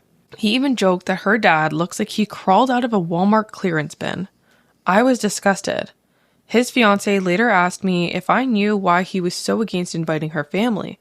I tried to dodge the question, but she was genuinely heartbroken and kept pressing me. I finally told her the truth. She went silent, thanked me, and left. Now everything has exploded. She confronted him, called him classist, and is considering calling off the wedding. My brother is furious and says I ruined his life by meddling. Our parents are on his side, saying I should have kept my mouth shut. I feel like she had the right to know, but now I'm wondering, am I the asshole for telling her? Nope, I don't think he's the asshole. I feel like Fiancée would deserve to know that before she got sucked into a relationship with him. But, like, how do you go about, like, planning a wedding? How do you go about planning a wedding and you think that you can say to your fiancé, no, your family is not allowed at our wedding, and then there not to be some fallout from that, and you don't have to explain yourself to your fiancé? Like, do you think your fiancé is just going to be like, oh yeah, I don't need my family there, don't worry about it, only be your family, this wedding sounds great to me? The fact that he even thought that this would be okay with her makes me think that he is like the one that controls the relationship, and he's the one that calls all the shots, and she just kind of like just follows along, and like his decision is the final one, and she has no say, basically. The fact that like he even considered this to be okay, like that's all I need to know. And he would have got away with it if it wasn't for that rotten family of hers. That OP? Yeah, OP. He would have got away with controlling her and for her whole life. It wasn't for that rotten family of hers. Of hers? I'm confused. It's like a Scooby-Doo reference. I get the Scooby-Doo reference, but it's her family that he didn't want there. Yes, but so he would have got away with it if it wasn't for his brother, his meddling brother. No, more like her family, because her family is like, if she didn't have that family, this be at the wedding that he had to deny, you know, he couldn't fake it for like one day. I don't know. If she didn't have her family, she wouldn't be here. Like, well, what are you talking? Not everybody has a lot of family. Some people are orphans, don't have any family. Okay, you're being a little bit ridiculous now. I was just making a joke out of it. You're the one. I think you're diving too deep onto my Scooby-Doo reference. Just let the Scooby-Doo reference go. Scooby-Doo reference should be, and he would have got away with it if it wasn't for his meddling brother. Well, that also makes sense. That's the only thing that makes sense. That's not how my brain was thinking. No, this is truly disgusting. He crawled out of a Walmart clearance bin. It looks like he crawled out of a Walmart clearance bin. If that's what he thinks of her family, like, what does he think about her? She's someone that he can just control. Exactly. He thinks, like, I don't know, he probably thinks that, like, he is, like, nurturing this, He's like... saving her from the poverty line. Sure. I was gonna get more deep and be like, he's nurturing this, like, abandoned bird, like this caterpillar nurturing her into a beautiful butterfly. Like, he probably thinks he's like, I don't know, I'm just sensing like a narcissist. He's got hero complex. Yes, yeah, exactly. Because if this is the way he truly feels, I don't know, I don't think he would have even looked in her direction in the first place. Like, what, I don't know if this is like the underlying, this is like your core values, and this is like what you think of people with low income. I feel class. I feel like there's definitely something twisted, because how can any sane person think that they could just tell their fiance that their family's not coming to the wedding, but my family will be there? Who? What? Truly. How the fuck does that work, dude? If that's what you wanted, If that is what you wanted and you, okay, no offense. I'm going to give bad guy advice right here. Intrusive thought for bad guy advice. If that is what you wanted and you wanted to control your fiance and you didn't want her family at the wedding, you need to convince her to like go to Las Vegas for your wedding and elope. Okay. Just don't let your family be there either. Bad. But yes, I did think that too. Like if you truly had a problem with her family, even if it is this messed up, weird, or even if judgment, or even if her family is actually like bad, like if they're terrible people, that's a different reason. Yeah, maybe you have like a ABC list of things of like he held a knife to me or something. They're really bad people, not just they look broke, actual bad stuff, and they're gonna ruin the wedding. Such but that's things not the case. You can, convince her to elope. Yeah. But I don't understand how anybody in their right mind thought they were going to convince somebody that their family shouldn't be at the wedding. Yeah.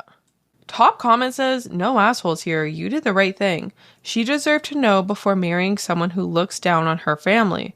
Your brother wasn't just being shallow. He was straight up cruel, and that's a massive red flag. If he's ashamed of them now, imagine how he treat them and her in the long run. He ruined his own life by saying those things. You just gave her the truth. I think that guy meant to say not the asshole. Maybe not no assholes here. Yeah, the next comment, honestly, the second he told her he didn't want her side but wanted his side, she should have bailed. Exactly. How do you think you can get away with that? I've actually been thinking about this for a very long time. This didn't actually just come into my head, but I think I've decided I don't want Franca, Cosimo, Elio, Lou, your aunts, your Zias and Zios. I just don't want any of them coming to Italy anymore. I would like to fill their rooms with my side of the family. Well, in that case, I've been thinking of this for a very long time, much longer than 15 seconds. So take that in consideration. In that case, I feel like I don't really want you there. I think I'll just take me and my family to go enjoy our Tuscan celebration. Wow. That is such a healthy response. Well done. Good job. Round of applause, everybody. Thank you. Do you guys like our acting? Good way to stand up for yourself. Our acting, what's it called? Improv. Reminds me of our Valentine's Day. Yeah, I know. I was going to say, we can get into it later. Hashtag life updates. All right, so moving on. Back to me? Yep. My turn. Or so is it moving on means Frank's turn? Introducing our newest podcast guest, Frank. I've renamed the tuxedo cat. Frank. Isn't that James? Yeah, I just said I renamed him. I like James better. All right, James. Do the next story. Okay, hi, my name is James. Okay. I'm James the Tuxedo Cat. Okay. I will be reading the next story. Thank you. Sometimes I feel like you're meant to be a dad because you have these terrible fucking dad jokes. You just like, sometimes you have some good jokes, but sometimes you're just like... That's not fair. You have been saying a lot lately. The last 6 to 12 months, you've been saying I've been so funny. But what was that? My jokes have been spot on. Okay, but tell me, what was that? Where did you come up with that? How did you say that so fast? You have been applauding my jokes in our relationship. Okay, I now have been doing you let so me down good. because what was that? Tell me, what was that? I'm sorry. It's James's turn. We're moving on. Jesus Christ. Am I the asshole for walking out of dinner after my boyfriend humiliated me in front of his family over my cooking? I, 26 female, have been with my boyfriend, 28 male, for about a year now. We get along well most of the time, but something happened last weekend that's been really bothering me. We went over to his parents' house for dinner, and ever since, things have been awkward. A little bit of backstory. I love cooking. I'm not a professional by any means, but it's something I'm passionate about and take pride in. My boyfriend knows this, but he's constantly comparing my cooking to his mom's, especially when it comes to her lasagna. I've heard about this lasagna more times than I can count. So before we leave for his parents' house, he makes this offhand comment, quote, "Maybe you'll finally learn how to make lasagna properly tonight. Yours could definitely use some improvement." Wow. I tried to laugh it off, but honestly, it hurt my feelings. Still, I brushed it aside because I didn't want to start anything before dinner. We get to his parents' place, and as expected, his mom's lasagna is the star of the meal. Everyone is raving about it, and of course, my boyfriend jumps in to say, quote, "Oh man, this is real lasagna. OP tried making it once, but let's just say there's a reason we're all eating my mom's tonight." Everyone laughed. I felt embarrassed but kept smiling to avoid making things awkward. Then he keeps going, saying that I burnt the sauce. I didn't, and that maybe I should just leave the lasagna to the experts. His family was cracking up, and I sat there trying not to lose it. It wasn't just a joke to me. It felt like he was putting me down, especially in front of his family, who I'm still trying to make a good impression with. I couldn't handle it anymore, so I excused myself from the table and went to sit in the car. A few minutes later, my boyfriend comes out, looking confused, and asks why I left. I told him how hurt I was by his comments, and instead of apologizing, he said that I was overreacting, and that it was just a joke. He said I need to stop being so sensitive and learn to take a joke, especially around his family. I was upset and told him that if he thought embarrassing me in front of his family was funny, maybe he should just date his mom's cooking instead.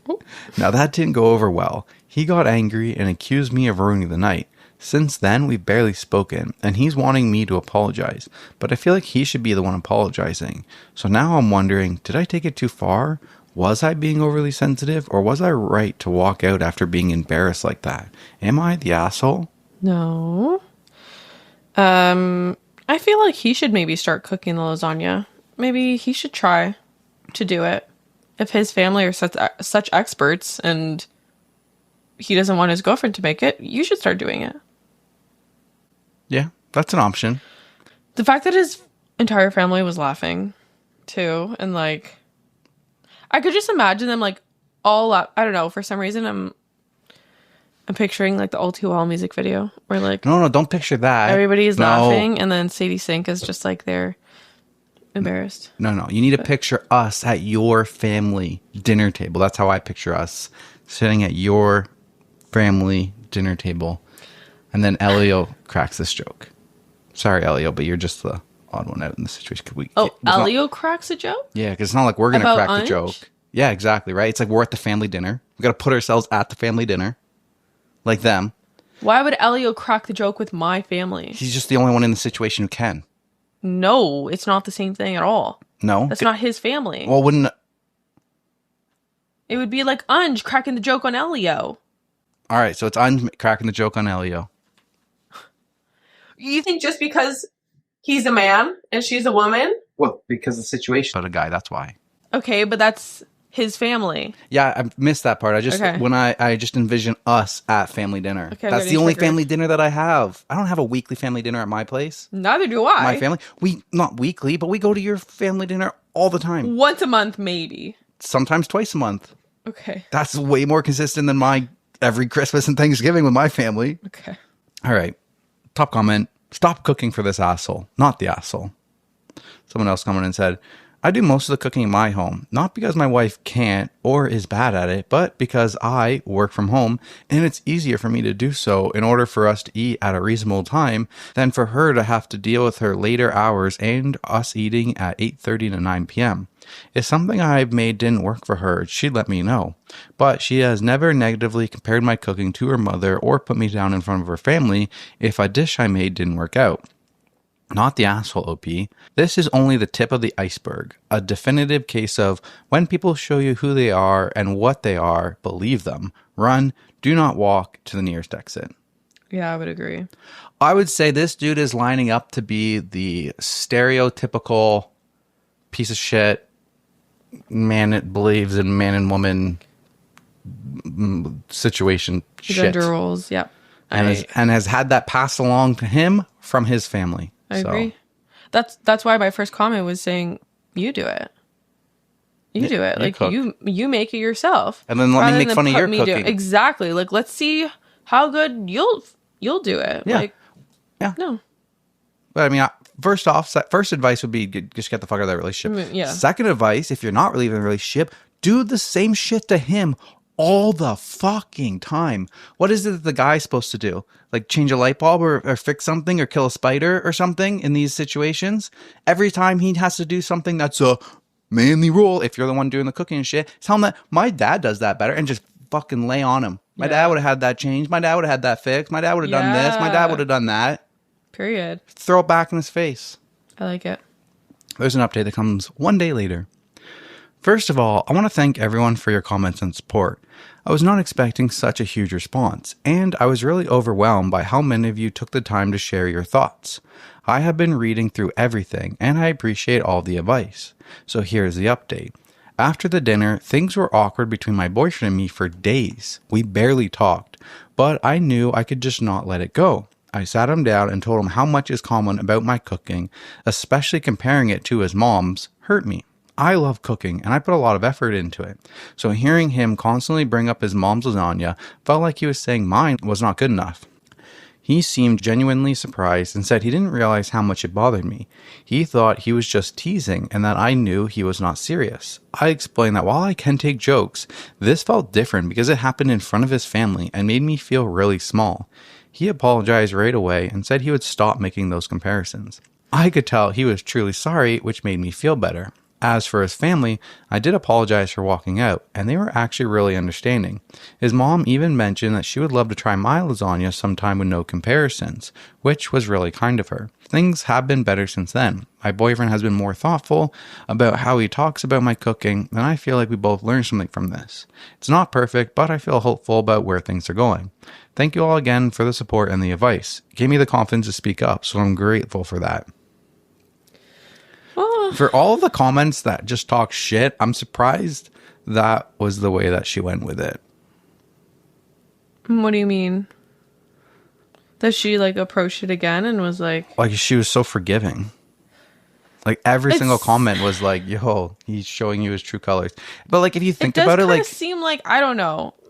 I think they could repair it. Like maybe it seems like he was genuine from what she's saying, and it seems like the family was understanding too. And I feel like it depends on, like, does he do this with other shit?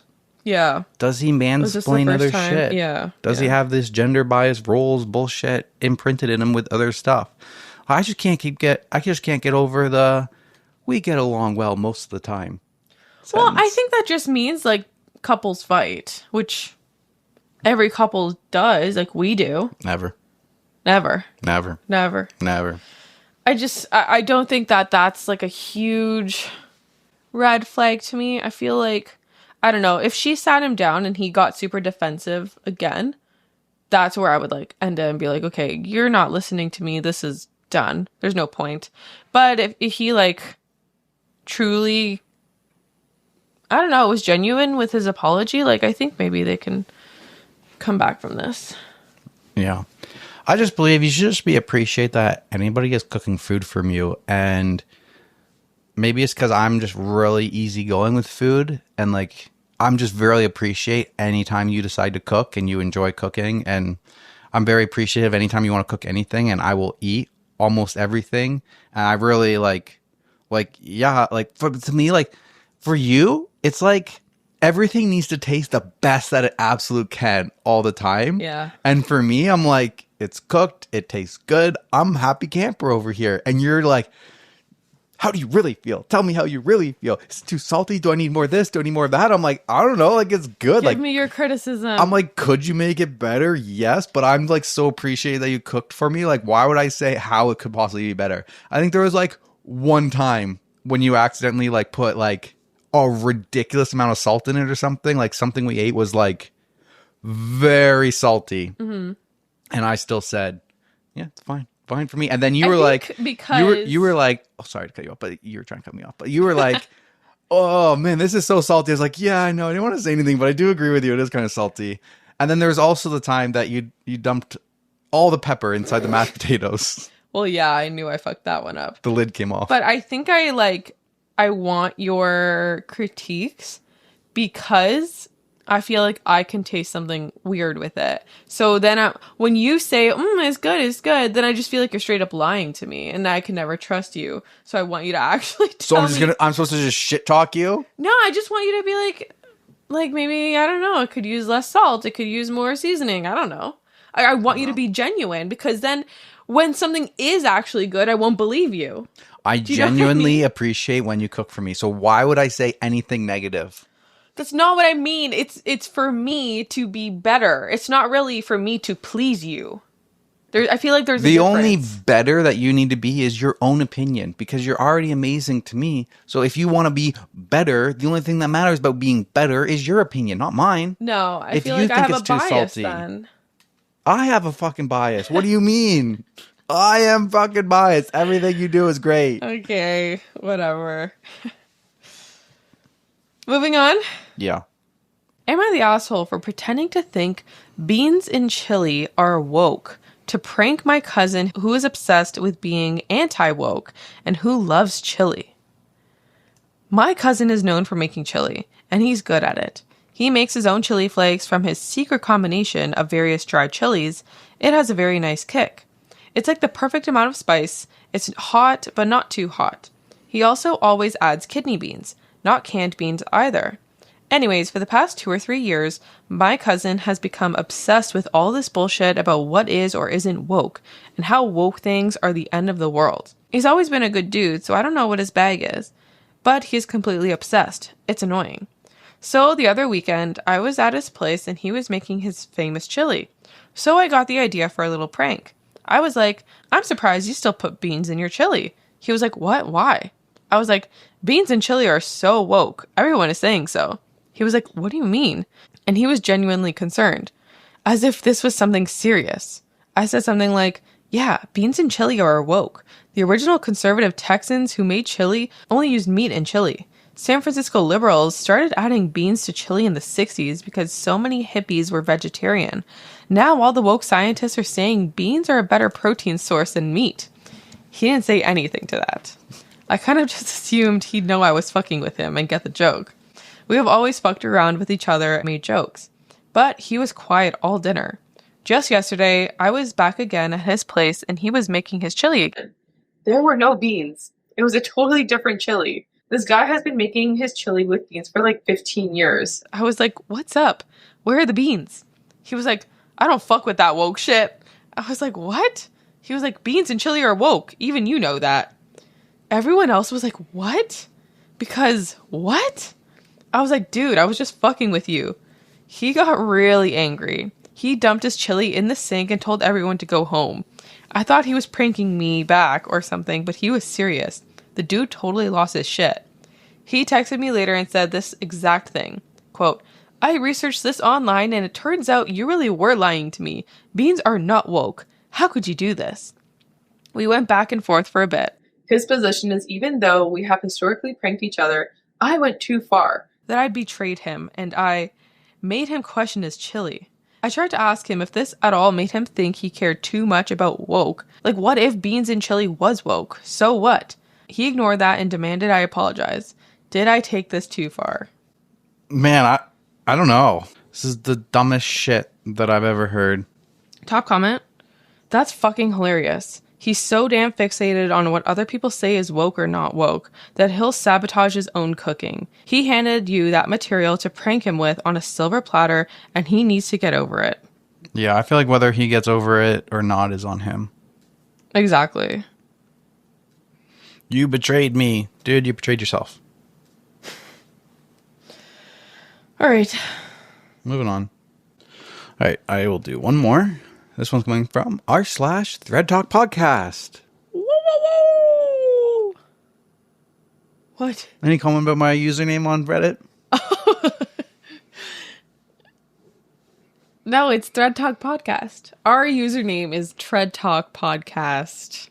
If you guys have any stories that you want us to read on the podcast, feel free to write them out at r/ThreadTalk podcast, and we will see if they line up with any future episodes. Title of this one, Am I the asshole for buying out an entire vending machine? My boyfriend, male, 22, started buying vending machines and putting them in businesses. He has about 5 of them in apartments, gyms, and office buildings. It's just a side business that's been pretty slow, and he's been feeling down about how his sales are doing. Right now, he is between jobs as he is working on finishing up getting his real estate license. But I also know he has quite a bit of bills/rent to worry about. I, 24 female, have been trying to offer to pay for things recently, but he always refuses and got a feeling that He is embarrassed about it. We are going out to a fancy restaurant for Valentine's Day, and I could tell he is a little bit stressed about it. So I told him we could cancel and go elsewhere, but he said no and that he's got it covered. So this week, I decided to visit one of the vending machines that is in an apartment clubhouse / office / common area, and I brought a few plastic bags. I bought out a good amount of the vending machine. I didn't buy all of it out because I didn't want him to be stressed that it was empty and people would be pissed off that it was empty or something, lol. I kept the snacks in a drawer at my house and drank the energy drinks in the morning before work. Later that night, I went to his apartment to stay over. I always put my lunch for work the next day in his fridge as well as my energy drink or coffee drink for the morning. I brought one of the monsters from his vending machine as I could have easily just bought it at Walmart, so he would never know I got it from his machine. I do usually bring Celsius or a Starbucks triple shot, so it wasn't my usual drink to bring over, but again, I thought nothing of it. Put the drink in his fridge and set my overnight bag down in his room and went to watch TV. He then grabbed my keychain wallet and unzipped it. I laughed and said, "What are you doing?" I didn't think much of this. He pulled out one of my credit cards and let out a giant, "Wow." Except it wasn't one of those surprised or happy wows. It was almost like a disappointed wow. He explained to me that apparently whenever a transaction is made at one of the machines, he gets a notification stating how much the purchase was / the item that they took. He said earlier today he noticed a $105 purchase all at once. Yes, $105. I bought about 30 items. He said he was so happy and surprised at the same time when it happened and didn't think it was related to me at all. He just thought it was crazy good luck type of thing that happened to him today. Then when I came over, he saw me put my Monster in the fridge. Not the usual drink I have in the morning, and he began to have an intrusive thought of what if it was me that bought all those vending machine items. He doubted it, but was still curious, and that's why he looked at my card, because his app shows him the last 4 digits of the card making the purchase. Skull face, skull face, skull face. Anyways, this happened a few days ago, and that night he was cold with me all night. He hasn't been the same since, even though I apologized and let him know I was just trying to help. Am I the asshole for hurting his pride, or should he just have let it go and forgave me? I don't know what else I can do to make it up to him, to be honest. So I guess he's upset because he thought it was like an actual sale and maybe he's feeling like you pity him? Right? Question mark? Yeah. No, I don't think you're the asshole. You were doing a nice thing. I don't think this shouldn't be seen as like malice. I think you had good intentions, and I think I don't know. I think he's afraid that you're pitying him. Possibly. And he doesn't want that. Yeah. But no, I don't think you're an asshole. I think you did a great thing.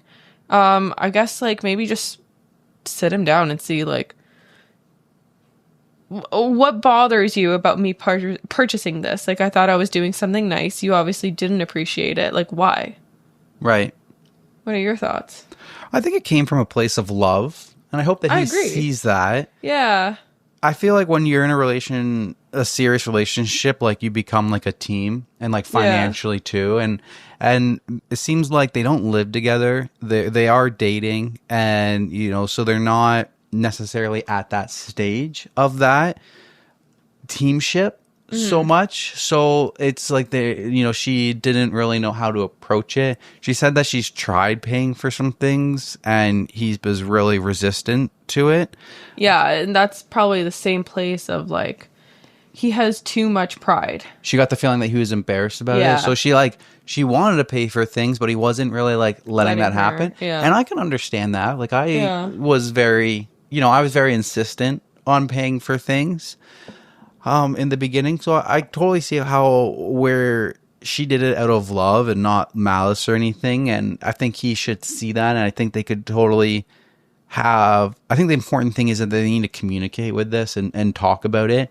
And maybe instead of going around it, like just be like, I will cover Valentine's Day this year. You cover it next year. You've been covering everything. Like I want it to be more balanced. Yeah. I want to help out.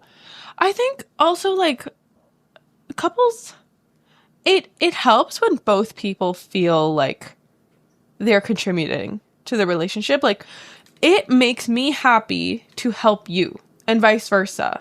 Like, sometimes you just want, like, I don't, sometimes you, like, that is your love language, is to, like, I've been talking about love language so much love languages. Last recent episodes, but, like, sometimes, I don't know, you just want to show your love by, like, doing something nice for your partner, and when they're not letting you do that, then it kind of, like, makes you feel bad as well. So, like, I don't know, both sides, I feel like it could benefit both sides if someone really wants to help the other person. You know what I mean? Like, it can help that person being helped, where they can kind of maybe use the money, and it also helps OP with, like, she feels like she's doing something nice for you. You know what I mean? Like, it's a win-win type of thing. Like, you don't, I don't know. So someone said, not the asshole. You did something very kind and also went out of your way to go undiscovered. He's coming from a vulnerable place where his sense of identity is falling apart, and his anger is actually from injured pride. Not that he has anything to be embarrassed about, but that's where he is right now. Give him some time, and if he starts to open up again, see if you can talk about ways you can show support that don't make him feel any type of way. Again, you did nothing wrong here, but because of his current circumstances, you need to be aware that you're dealing with a fragile ego. Yeah, honestly, well said. I feel like it definitely could be, like, repaired and go forward, but that's going to be all up to him with his communication. Like, yeah, he's in a bit of a vulnerable spot, and if he can't admit that and have an open conversation about that with her, the partner, the relationship, then I can't see there being much of a future, and that would be based off of the no communication aspect of it, not the situational aspect of what she did.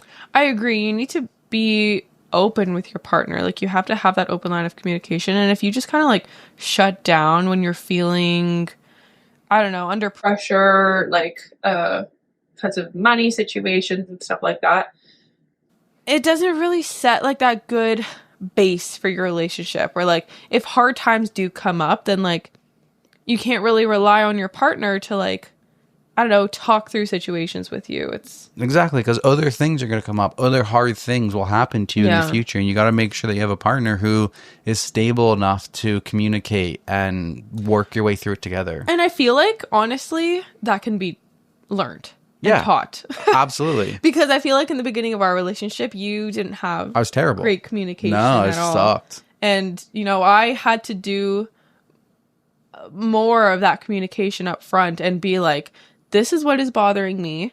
This is what I would like you to try to improve on in the future. And you did take those, like, after a bit, at the beginning, yeah. I just shut down. At the beginning, you did just shut down. I just shut down. Yeah, and it was frustrating. But I don't know. I think it also comes with, I guess, age. And she says she's 22. Oh, her boyfriend is 22, so we don't know her age. But 22 is young. Yep. Exactly. Like, you're at that point of life where society has told you need to find that successful thing. You're out of school, you're 22, it's time to work and build hard and grind, put in the hours, where it's not necessarily like the reality. And like then you see the TikTok stars of like, I made X amount of money last year from this side hustle this. You're at a really building part of your life where it's like, just take a beat, give it some time, let it build, and work on the communication with your partner. Yeah, just try to get him to open up. And he doesn't have to carry the world on his shoulders. Exactly. Exactly. Great phrase. Yep. All right. Alrighty. All right. My last one. This one comes from Relationship Advice. My 40 female husband, 40 male, has been going to therapy to work on his temper, and his therapist reported him to CPS. He's saying he'll no longer go to therapy because of this. How do I keep him engaged in the therapy needed to do the work? So me, 40 female, and my husband have been together for about 10 years, married for 5 of them. We have 1 child, 3-year-old male. My husband has always had a short fuse, is argumentative, and had challenges managing his anger. It's taken me a long time to convince him to go to therapy. He agreed about a year ago to go. It became clear recently he wasn't being open and honest with his therapist, and I have continually pushed him to be open so he can address his issues. For reference, he's never hit or hurt me or my son. I'd call him more of a yeller and the type that tries to avoid conflict by being loud. This isn't a good dynamic for the home, so I've been on him about talking to someone to help with managing this. In rare instances, he has thrown something, never at me or our son. One of these instances was recent, and I told him to be honest with his therapist to help him understand why this is his reaction and to work with him on healthier responses. He had this session this week and asked to increase his sessions. I was relieved that he was honest and knew enough to seek more than the monthly sessions he had. However, today, CPS left a card on my door and wants to talk to me regarding concerning behavior with Dad. Clearly, I know who made the report, and so does my husband. I've arranged to meet with them already, but the problem I'm also facing is that my husband, who has been so distrustful of the system and very impacted by the stigma of it, now distrusts it even more. I'm also a bit angry because this specific incident wasn't even anything that would be reported. He threw my son's Play-Doh in the yard after my son played with it on the deck and was refusing to clean it up. I'm also a PhD clinician, so I'm very familiar with the system and very protective of mine and my son's safety and well-being. While my husband's temper is a current challenge, he has been committing to taking steps to work on it. I love him very much and I love our family. As long as he's committing to working on it and changing, I've agreed to be here for support. I've made it clear to him that I will leave if things don't change because his temper and unpredictability are not healthy for our home. However, he's told me he's going to stop going to therapy because this is what happens when he's being honest in sessions. Any advice on how to keep him engaged? I'm feeling a whole host of emotions, mostly sadness, that someone seeking help gets reported for an anger outburst, reinforcing his distrust in the system and convincing him to not be honest in his self-work. Also, that the therapist, who has told him many times how they are mandated reporters, did not feel the need to tell him he disclosed something they felt obligated to report. I know not required, but I've always operated on the ethical principle with those I've treated. I feel like without his commitment to getting help working on this, our marriage will fail. Wow. Bit him in the butt, eh? Doesn't even want to go to therapy. Goes to therapy, tells some truths. Guess CPS called on him. Yeah. I don't know, though, because, like, there's a reason CPS got called on him then. Like, unless his therapist was being malicious, it was probably within reason to call CPS. Okay, so that is what the top comment says. Mandated reporter here. A CPS report would not be accepted by DSS for someone throwing Play-Doh in the yard. Something else is happening here.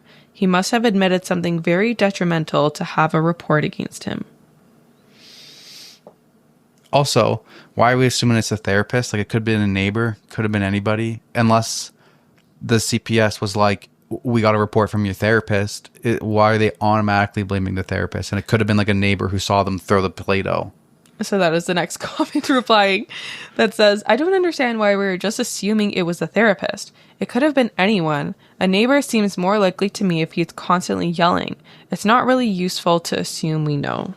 I was going to say, like, if he's constantly yelling at home, I would think it would be a neighbor. I wouldn't automatically jump to my therapist. Yeah. I would think that the therapist has client confidential information unless you...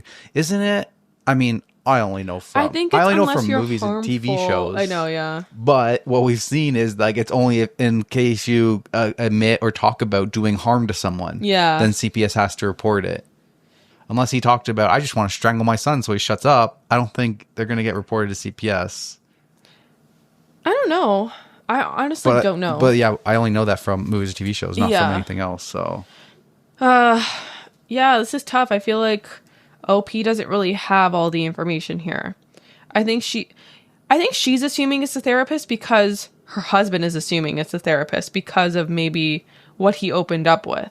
Right. I think he probably only went as far to say as the Play-Doh thing, which is why he also told his wife. Yeah. But maybe something else happened that, like, when she wasn't home. Maybe he admitted to something else.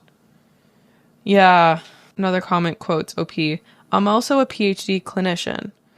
So you are aware that a therapist would not call CPS over some yelling. But a neighbor would. Yeah. A neighbor would call CPS, and then CPS would want to do a check. Therapist wouldn't. If the therapist did it, you know he admitted to something serious. But if it's just a CPS check, then I feel like it's totally a neighbor. Yeah. I don't know, man. People with anger issues like that scare me. Like if you're Especially when kids are involved. anger is unreasonable and like you start throwing things, scares me. Yeah. Alrighty. We got through 6 stories each. Yay. I still have 2 left. I guess I will have to move these on to our weekly Patreon episode. If you guys want to get more stories and you want to help support us, we do bonus episodes on Patreon every Friday. So I will be putting, am I the asshole for wanting a divorce? So my wife said she was tempted to cheat on me. Into that. Tempted. Yep. And am I the asshole for not feeling bad about my ex-sister-in-law getting cut off from my family after she got with my late brother's best friend? It's too much. The drama. Too much to follow along. So that's going to be on Patreon on Friday. Yeah, bonus episodes every Friday. I also have one, but I just closed my laptop. I have an extra one. Teresa has, on her list, it was... The update. My boyfriend slammed on the brakes so hard that I flew into the locked seatbelt in response to me commenting on his driving. How to address. Yes. Man. Man, oh man. Craziness. So we'll see you on Patreon. Bye. No. Yeah, I know. Still more, right? We have live updates. And obviously. Q&A. You want to do some Q&A? Oh yeah, let's do that. Q&A. Let's do this. I also just want to say thank you so much to everybody. I feel like we've been having a lot of positive support and comments recently, and some people like sticking up for us in the comments as well, and like it's really great. Yes. To see like There was a... Yes.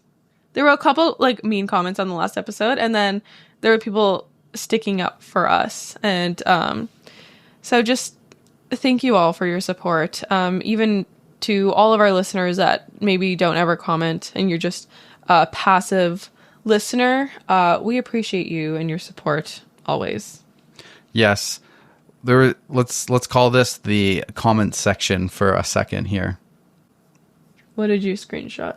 I have good show recommendations if you haven't watched them. On Netflix, you can watch You and Outlander. Lots of action, drama, and romance, plus thriller aspects. You can also watch more of Outlander on Amazon Prime. That's not really a question. Is this the Q&A segment or? This is the comment section. Okay, got it. Well, I've watched You. So have I. Oh, you did. I didn't watch the first season. Oh yeah. But I watched the second and the third season. Yeah, I really liked You. There is a 4th season coming out. Is it? End of season 3. Wild. I don't remember. I don't remember Teresa a doesn't thing. remember things. After, like, I swear to God, as soon as I'm done a book, as soon as I'm done a show, as soon as I'm done a movie, like, it's out of my brain. I don't remember a thing. But not. What not? I haven't seen Outlander, but I thought we could give you guys a TV update with this comment. We're on Modern Family right now. Oh yeah, loving it. We finished so good. The Night Agent and The Oh, Recruit. Yeah. And we watched a movie the other night. What movie did we watch? What movie was that? Oh, You're Cordially Invited. You're Cordially Invited. It was okay. It was pretty funny. With Will Ferrell Yeah. and Reese Witherspoon. It's pretty funny. We never said that we watched No Good Deed. I don't think we ever talked about that show. I think we did, but The sure. girl, the Phoebe from Friends. Friends, yeah. And then the guy from Everybody Loves Raymond. It was a really good show. My mom recommended it to us, and it was like, I really enjoyed it. Me too. Yeah, would recommend that to everybody. Yeah. On Netflix. Yep. And next comment. I really hope you review Gilmore Girls because I would like to hear your thoughts on the characters. If you can't tell, I have a bone to pick with some of them, but I want to see how you guys perceive them. Okay, if you haven't read, if you haven't listened to Gilmore, if you haven't watched Gilmore Girls, and you intend to watch Gilmore Girls, or if you are in the middle of watching Gilmore Girls, Spoiler alert. drop off. Don't drop off. Just know that you're going to hear some spoilers. But stay. You don't have to stay. Yes, I feel like they did Rory dirty in the end. I feel like they did Rory dirty so many times. Yeah, with all the like time. the cheating and everything. Yeah. It made me like not like her character. Didn't like that with Dean. Didn't like Dean's character. Dean, yeah. I feel like what's his name? The first guy, not his second guy. Oh, I didn't like him either. I never really liked him. I know, but I liked his character besides like the weird stuff. Like they did his character dirty. Yeah, the nephew. I don't know. I feel like it was so long ago. I don't remember too much. It was a great. If I don't remember too much, Teresa doesn't remember nothing. Yeah. I forget his name, but whatever. I wanted them to end up together. I just never really liked Lorelai's and Luke's story arch. What? What do you mean? I never really liked they never gave me what I wanted from their relationship. Oh, you wanted more? I wanted them to be more. Yeah, I wanted more too. Dangling the carrot in front of us, but they never took a fucking bite. Yeah, no, it's true. That is true. It did feel like it took forever too. Yeah, Kirk was the only good character in the whole show. Kirk. Gotta love Kirk. All right, next one. I'm a Swiftie as well, and I love Look What You Made Me Do. What's your favorite album and your top 3 songs from that album? Oh, God. Oh, from that album. Damn, I've been thinking about this question all week, and I misread it. I thought it was in general. Misread it. Not I misread it. That's funny. Oh, God. Okay. Favorite album, and honestly, this changes, like, every few weeks. Yes. I probably have said another favorite album like months ago, but right now it's TTPD. Like I cannot get enough. It's been almost a year since it's been out, and I literally just cannot get enough of it. Most of the songs are like no skip except Robin. I will always skip Robin. But all of the other songs are just like no skip. Let's play a game. I will tell you Teresa's top 3 songs. I don't think you can. From TTPD? Yeah, from TPTPD. Okay. TPTPD. Yep, from TTPD. Number ranking. I'm going to rank them. Okay. I'm going to rank them here from 3, 2, 1 up. So the first one I announced is going to be your third favorite. Okay. Okay? I don't think you're going to get it right. I think there's 2 that you don't know. There's 1 that you'll get right. I will say, I feel like, my favorite song overall is, I think, All Too Well, 10-minute version. And Crazier. I cannot get enough of Crazier. Like, OG Swifties will know. It was, like, in Hannah Montana, the movie. I love that song so freaking much. I hope it's on the debut Taylor's version as a vault track. I would love that. Okay, enough for you. Okay. Number 3, So Long London. No. I do love that song. Okay. Number 2, Florida. No. I do love that song. Number 1, The Black Dog. Yes! Okay, number 1 is Black Dog. I got it. Okay, then I'm going to have to choose so number 1 is The Black Dog. Second, I think, is How Did It End? Okay. And third is Peter. All right.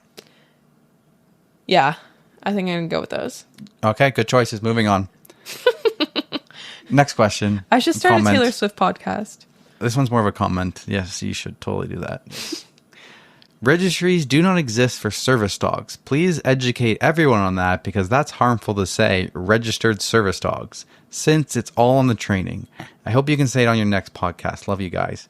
I don't understand that because I feel like I've always heard registered service dogs. So I Googled it. And the sponsored thing that comes up is Canadian and USA ID cards, how to register a service dog. So it makes you think like you can register it. And then the AI Google overview says Ontario does not have a standardized registration program for service dogs. But service animals are protected under human right codes. Interesting. I did not know that. I did not know any of this either. That is that's interesting to know. So maybe in certain areas. Yeah. Maybe there's registered service dogs. Well, I learned something new today. Yep. Life updates?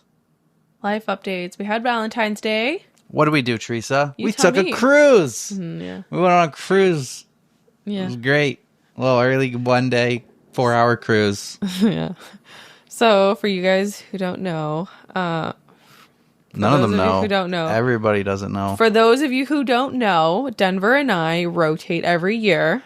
That makes more sense. And this year was my year. So we do a surprise every year, and we just show up, and they're surprised, or the person who didn't plan is surprised. So, what? I feel like you do a terrible job of explaining it. So Denver didn't know. We just show up and they're surprised. So the person who didn't plan is surprised. Okay. So we showed up at a hotel. Random hotel in the middle of Toronto. The Chelsea Hotel in Toronto. And I'm like, what are we doing here? Yeah. I mean, I had to make you drive because it was... You didn't make me. I volunteered. Teresa doesn't like driving in the city. Yeah. And she gets anxious when she has to find parking. So parking scares me. It doesn't faze me. So I just do that. The worst thing that Teresa hates is if somebody is behind her and we are slowing them down. I cannot inconvenience anybody. She can't handle it. I hate it. Can't handle it. Where I'm like, I don't care. I'll do a 3-point turn in front of a line of 50 cars. Could care less. I could never. Anyways, so it was my year. And we did a murder mystery night. Yeah, it was a lot of fun. It was by the company called Mysteriously Yours.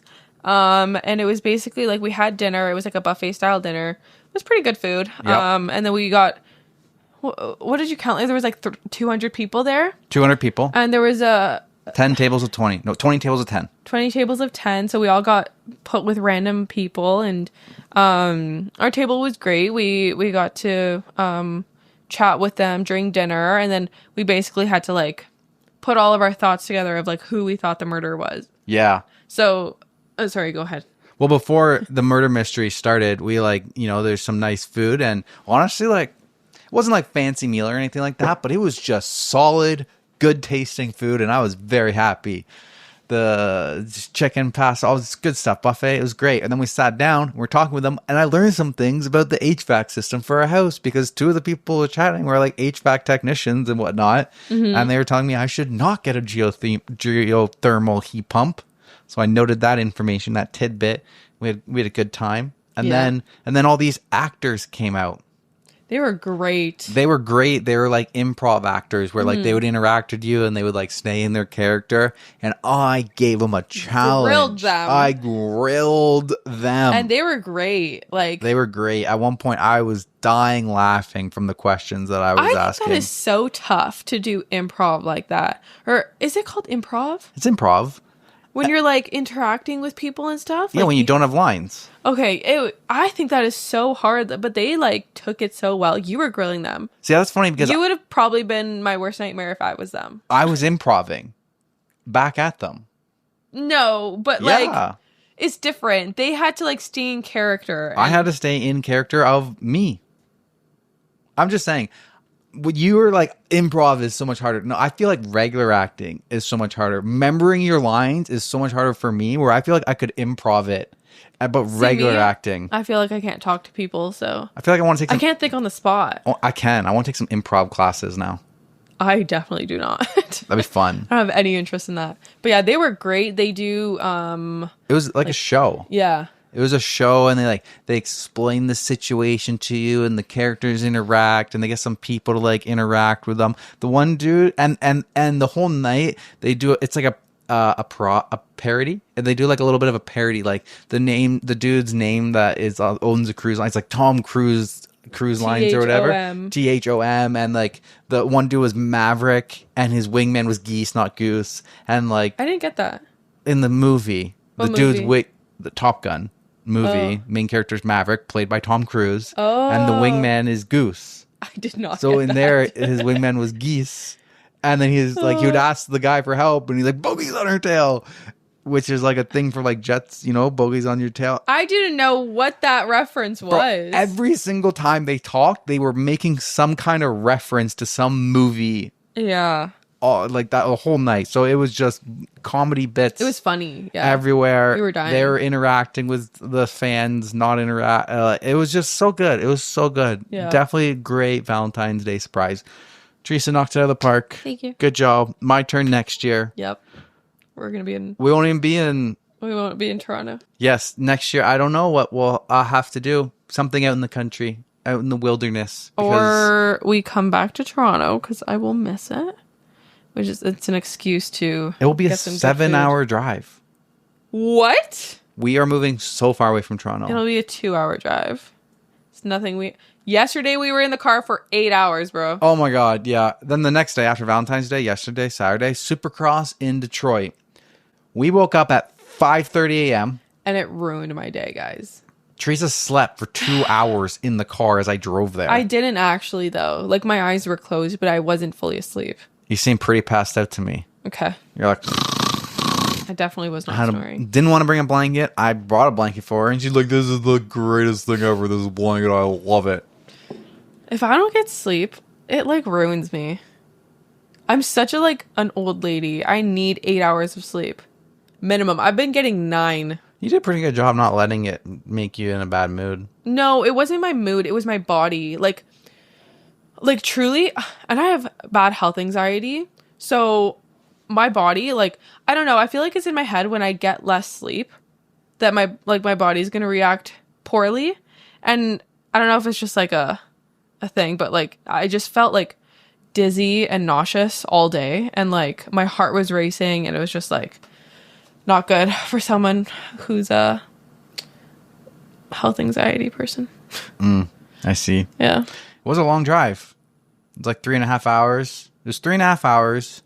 We stopped at a Tim's, way down there. After Teresa woke up, I didn't eat breakfast. I just waited until Teresa woke up. Stopped at a Tim's. Two beside us, also heading the Supercross race. I talked with them. They were wearing some dirt bike sweaters, and I was like, "Hey, you guys going down to Supercross?" They're like, "Oh yeah, we're from Orangeville. We're going down to Supercross." Teresa's like, "How do you talk to people in public?" I was just I would never. How did you know that they were going to Supercross? He was wearing a dirt bike sweater. Yeah. It's gas on it. I guess if it was a Taylor Swift thing, I would I mean, I did do that. Exactly. In Italy, I did that. Seeing At with brunch, Taylor Swift yeah. stuff. You're like, "Oh my God, you guys going to the concert?" Yeah. So, And then best Supercross ever. Ford Field was actually really nice. It was a nice stadium. It was a nice stadium. Parking, we got the super close parking. And then we went in and we were there for practice and stuff. Practice was you didn't have to sit in your assigned seat. They only had so much seating open. And we got first row right beside the track. Although honestly, our seats were almost the same spot, just a different area. We were 3 rows from the very bottom. You can't see the whole track like you can when you're up in the 200s. But I was like, I'm going to see the whole track from the TV broadcast. I want to be as close to the dirt bikes as possible. So I got the closest tickets possible at the best price possible. So I was happy with our selection. What a race, guys. What a race. I was a little upset because Ken Roxon led for so long, and then mother frickin' Cooper Webb, always Cooper Webb, passed Roxon to win the race. I was happy that Webb hasn't won yet, so it's always good to see a new winner. And then 250 class, Monster Energy Pro Circuit Kawasaki won, which I was happy about because that's my favorite team. But Max Anstey had that race the whole way. And then my favorite rider just crashed out in the whoops and had to get red flagged the race. So then they did a staggered restart. Poor Max, 7-second lead, gone. And then Levi Kitchen just passed him in this 2-lap sprint. So I was happy that Callie got the win, but I felt bad for Max. He got robbed. And poor McAdoo crashed out, my favorite guy. So I was like, "Rawr." Almost was the best night ever, but it was "Rawr." But it was Teresa's first ever Supercross. You have fun? Yeah, it was a lot of fun, actually. Got into it. The last race was eventful. It was good. Yeah. And then we drove home because we gave up our hotel because it ended at 6. We were out by 6. Yeah. 6:30? 6 or 6:30. I think 6:30. Yeah, we were on the road. I drove for the first hour to get us across the border because Teresa also doesn't like to do the border crossing. Those people are scary. Prefer if I talk. They scare me. We stopped at Pita Pit, got delicious food, and then we drove. And then Teresa drove for an hour. I watched the race again on my phone to watch the broadcast of the main event. Naturally. And then after that, I finished and I was like, okay, I'll drive. It was so snowy. And it was just starting to get pretty bad. You were driving through some pretty rough stuff. Yeah, it was sketchy. Then when you pulled over, it's the off ramp you pulled over in. It was just pure snow. The pulling over was so scary. Yeah, because the car was getting out of the rut, the main line, and going on to snow. Sketchy. And then I drove for the last 2 hours. I drove for an hour, then you did an hour, then I did the last 2 hours, and it was brutal. Yeah. So much snow everywhere. So sketchy. People driving like idiots. We saw so many crashes. Saw so many crashes. Dude went into a tractor trailer with his Tesla. People off the side of the road. People spun in the middle, just like out of their car. People off the side. And then right near the bottom of the 427, there was an SUV on its side with people climbing out the top doors. It was crazy. Flipped over onto its side. On the side, like not even upside down, but like on the side. On the side. It was crazy.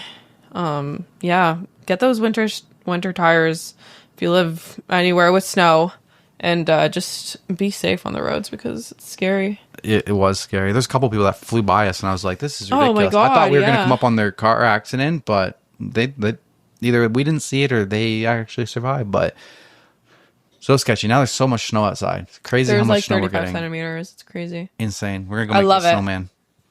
I love it. Teresa loves it. I love looking at it from the inside of my building. I like walking in it. We got breakfast stuff from Sobeys this morning. Had to walk in it. It was nice, except for the wind. Wind makes it terrible. Sucks, but yeah, the snow. So pretty. Yeah. Is that all? That's it.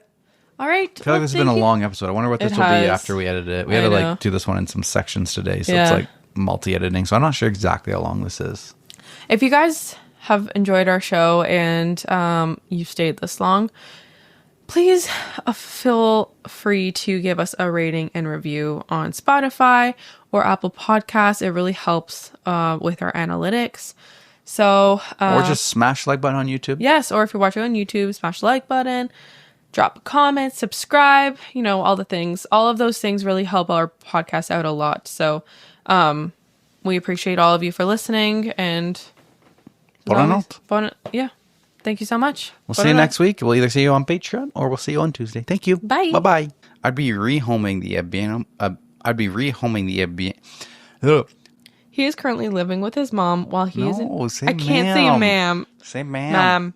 No, it's not even ma'am. It's ma'am. Ma'am. Ma'am. Say it.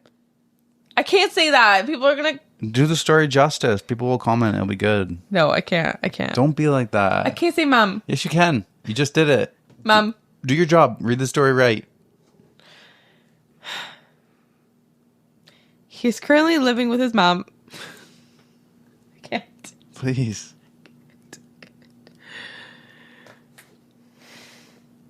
He is currently living with his mom while he's in recovery. Come on.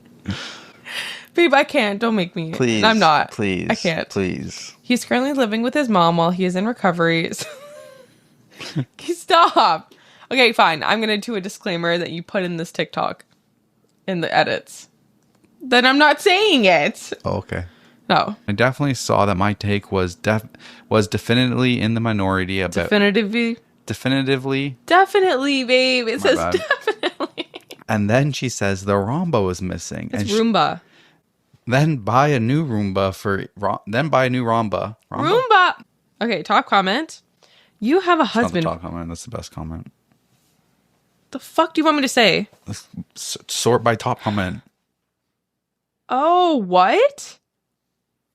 I didn't know that was a thing. We've been doing this for over a year. You didn't know you click the fucking button to go from best to top? You're telling me you've been doing that? You sort by top? Yeah, and we've had this conversation before. No. How do you think we find the top comment? Well, you scroll down and you find the one that has the most upvotes? No way. Are you gaslighting me right now? No! I'm not. Holy fuck. That was funny. I'm going to throw that in the end. I could tell he was truly sorry.